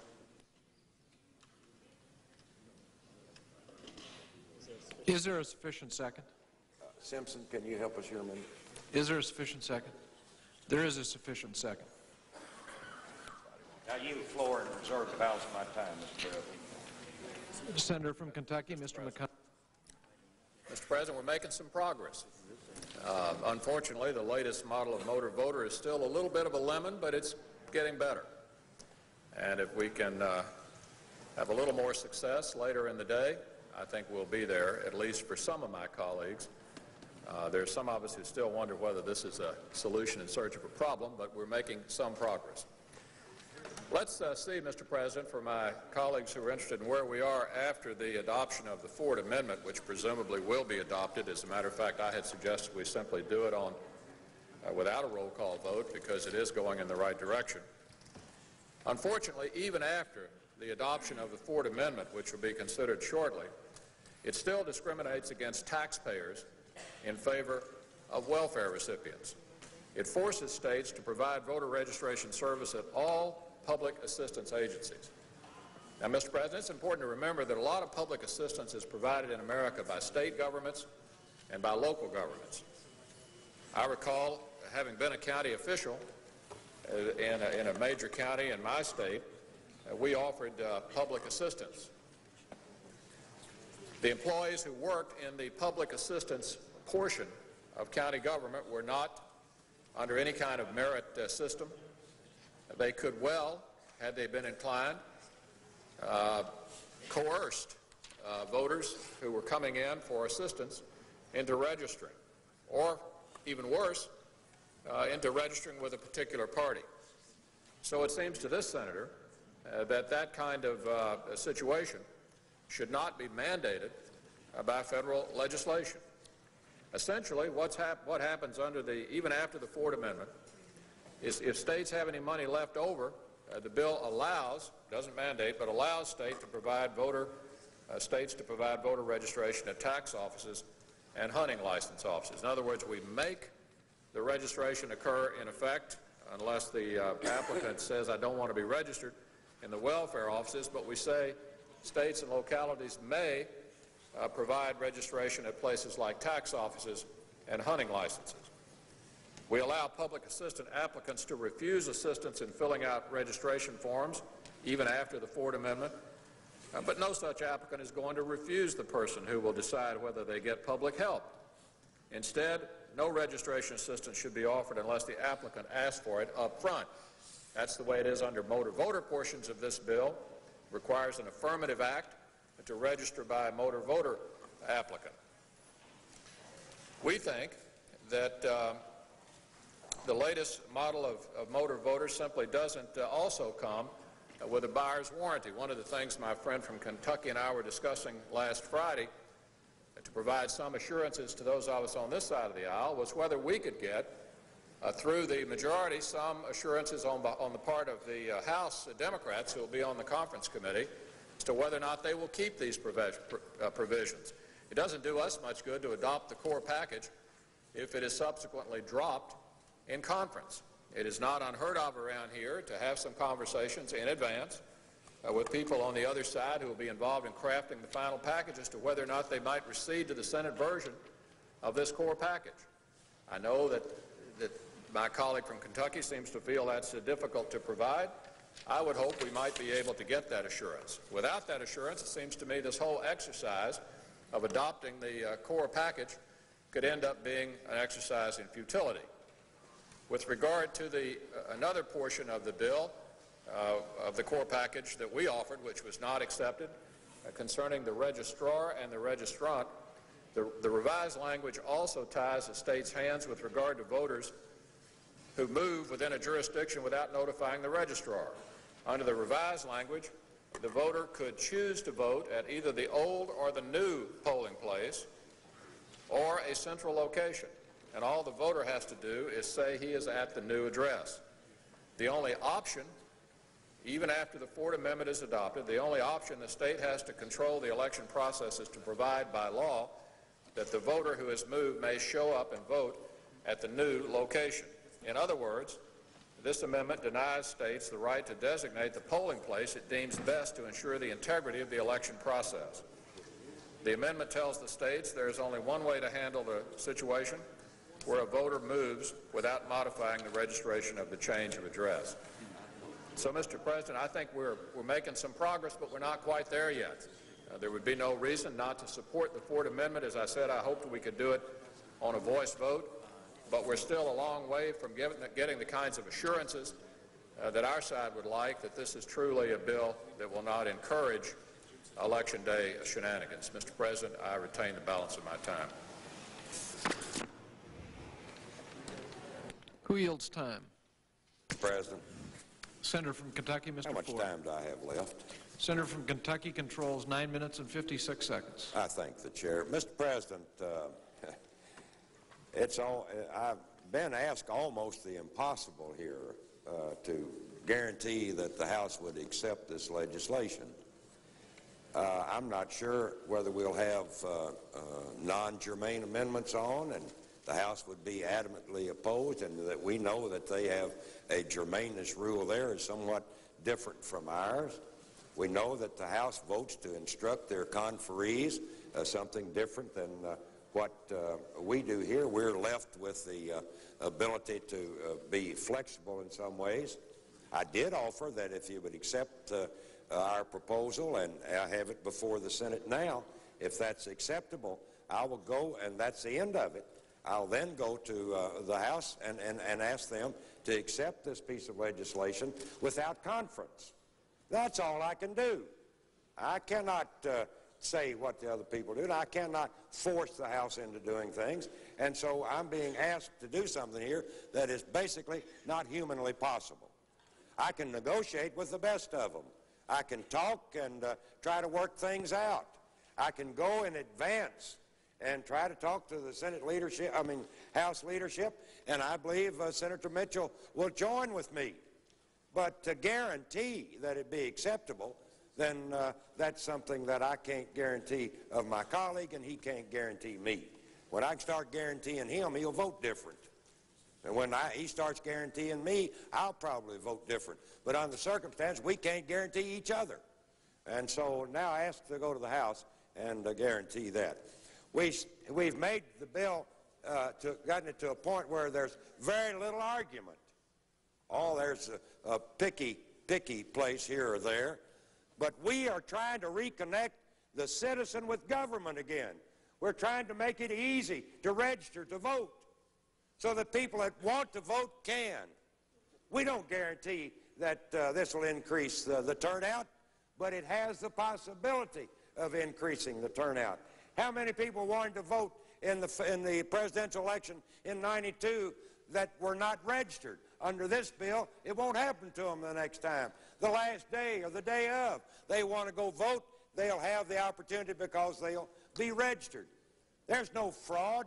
Every state that we have that says they put in some type of motor voter, the fraud has not increased. We don't want to trust, under the language debate we're hearing here, don't want to trust people. They're going to coerce them. They're going to say things. They're going to do things that'll make the applicant do some things they don't want to do. I have a greater trust in individuals than that. I believe if they don't want to register, they say no. And the employee at the agency will say, that's fine. That's your choice. And so now, Mr. President, here we are. We've worked hard, stayed up to 2 or 3 o'clock in the morning. We've worked as best we can to put this package together. And I just don't believe that we're so far off that we're going to have fraud and misrepresentation and so forth. I just believe we're at a point where we have to start trusting people, and we should not put the heavy weight on the citizen. We ought to make it easier for them.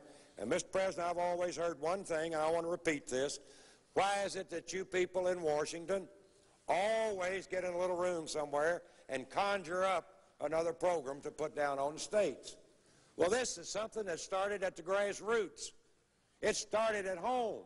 It started with our constituents, and it's worked its way up. And we've got a broad array of associations that are for this legislation. Secretary of States, election officials, organizations that are not politically oriented, one party or the other, that support this. We've worked with states, and we've come to an agreement. And so now I think we're at a point that if this legislation, this amendment is passed, we're very close to getting a motor voter that will be acceptable to not only both sides of the aisle, but one that I believe will be acceptable to the people back home. I reserve the balance of my time. The junior senator from Kentucky is recognized. President, even though it's not a part of the core package, I would remind my colleagues that we still haven't paid for this bill. This is still an unfunded mandate. And let me repeat what will still not be acceptable after the adoption of the Ford Amendment, which we could have taken on a voice vote. The bill will still discriminate against taxpayers in favor of welfare recipients. It will force states to provide voter registration services at all public assistance agencies. Many states and localities do not have civil service. Many states and localities have those kinds of offices manned by patronage workers. And then if states have any money left over, the bill allows states to provide voter registration at places like tax offices and hunting license offices. Even after the adoption of the Ford Amendment, there will be no exemption for states which have successful voter registration programs in place. For example, the Jeffords Amendment, which would exempt states which register at least 90% of the eligible population. Vermont already has over 90% of the population registered. Even after the adoption of the Ford Amendment, the situation would exist that public assistance applicants allows public assistance applicants to refuse assistance in filling out voter registration forms, but no such applicant is going to refuse the person who will decide whether they get public help. I repeat, Mr. President, no such applicant for public assistance is going to refuse when asked by the person handing out the public assistance to A, register, and B, in states where they have party registration, suggest a particular party. Instead, it's my view that no registration assistance should be offered unless the applicant asks for it up front. Even after the adoption of the Ford Amendment would require an affirmative action to register by motor voter. That would be necessary to prevent against unintentional or improper registration, but does not require a similar affirmative act to register through agency-based registration. In other words, you have to make an affirmative action, ask for assistance if you're registering through the motor voter provisions, but if you're receiving welfare assistance, you'd have to ask not to be registered. The latest model of motor voter doesn't come, as I indicated, with a buyer's warranty. And I know that my colleague from Kentucky can't absolutely guarantee what the House is going to do, but we could have had some discussions with them in the course of the last few days, get some indication back before we pass this bill as to whether or not this core package would be retained in conference. And one of the reasons I hope we will continue the discussion of this bill beyond 6 o'clock tonight is so those contacts can be made by the majority here in the Senate with the majority in the House to get some indication before we finally pass this legislation as to whether or not these provisions of the Ford Amendment, plus some other provisions we hope that will be adopted in the course of this debate, will in fact be retained by the House. I don't think it's an impossible task to at least make the inquiry and get some feedback prior to the final passage of this bill. This amendment finally, even after the adoption of this amendment, it will deny states the right to designate the polling place it deems best to ensure the integrity of the election process. States will be denied, even after the adoption of this amendment, the right to designate the polling place that that particular state deems best to ensure the integrity of the election process. Now, Mr. President, I don't think these are unreasonable requests. All of these were in the core package that we offered on this side to the majority last Friday. And I hope if we're still discussing this bill after 6 o'clock, that we will be able to get these additional assurances. I would say to any members of our party on this side of the aisle who actually favor this legislation would be made significantly better by the adoption of the core package I offered last Friday. It would improve the bill. I personally would rather not see the bill pass. But there are some who feel that this is an important thing that the federal government should do, and why not make it as good as we can possibly make it? And I think that the entire core package offered by this side last Friday would greatly improve this bill, particularly if we had some assurance that it would be in the final version adopted at the end of the process. Mr. President, I retain the balance of my time.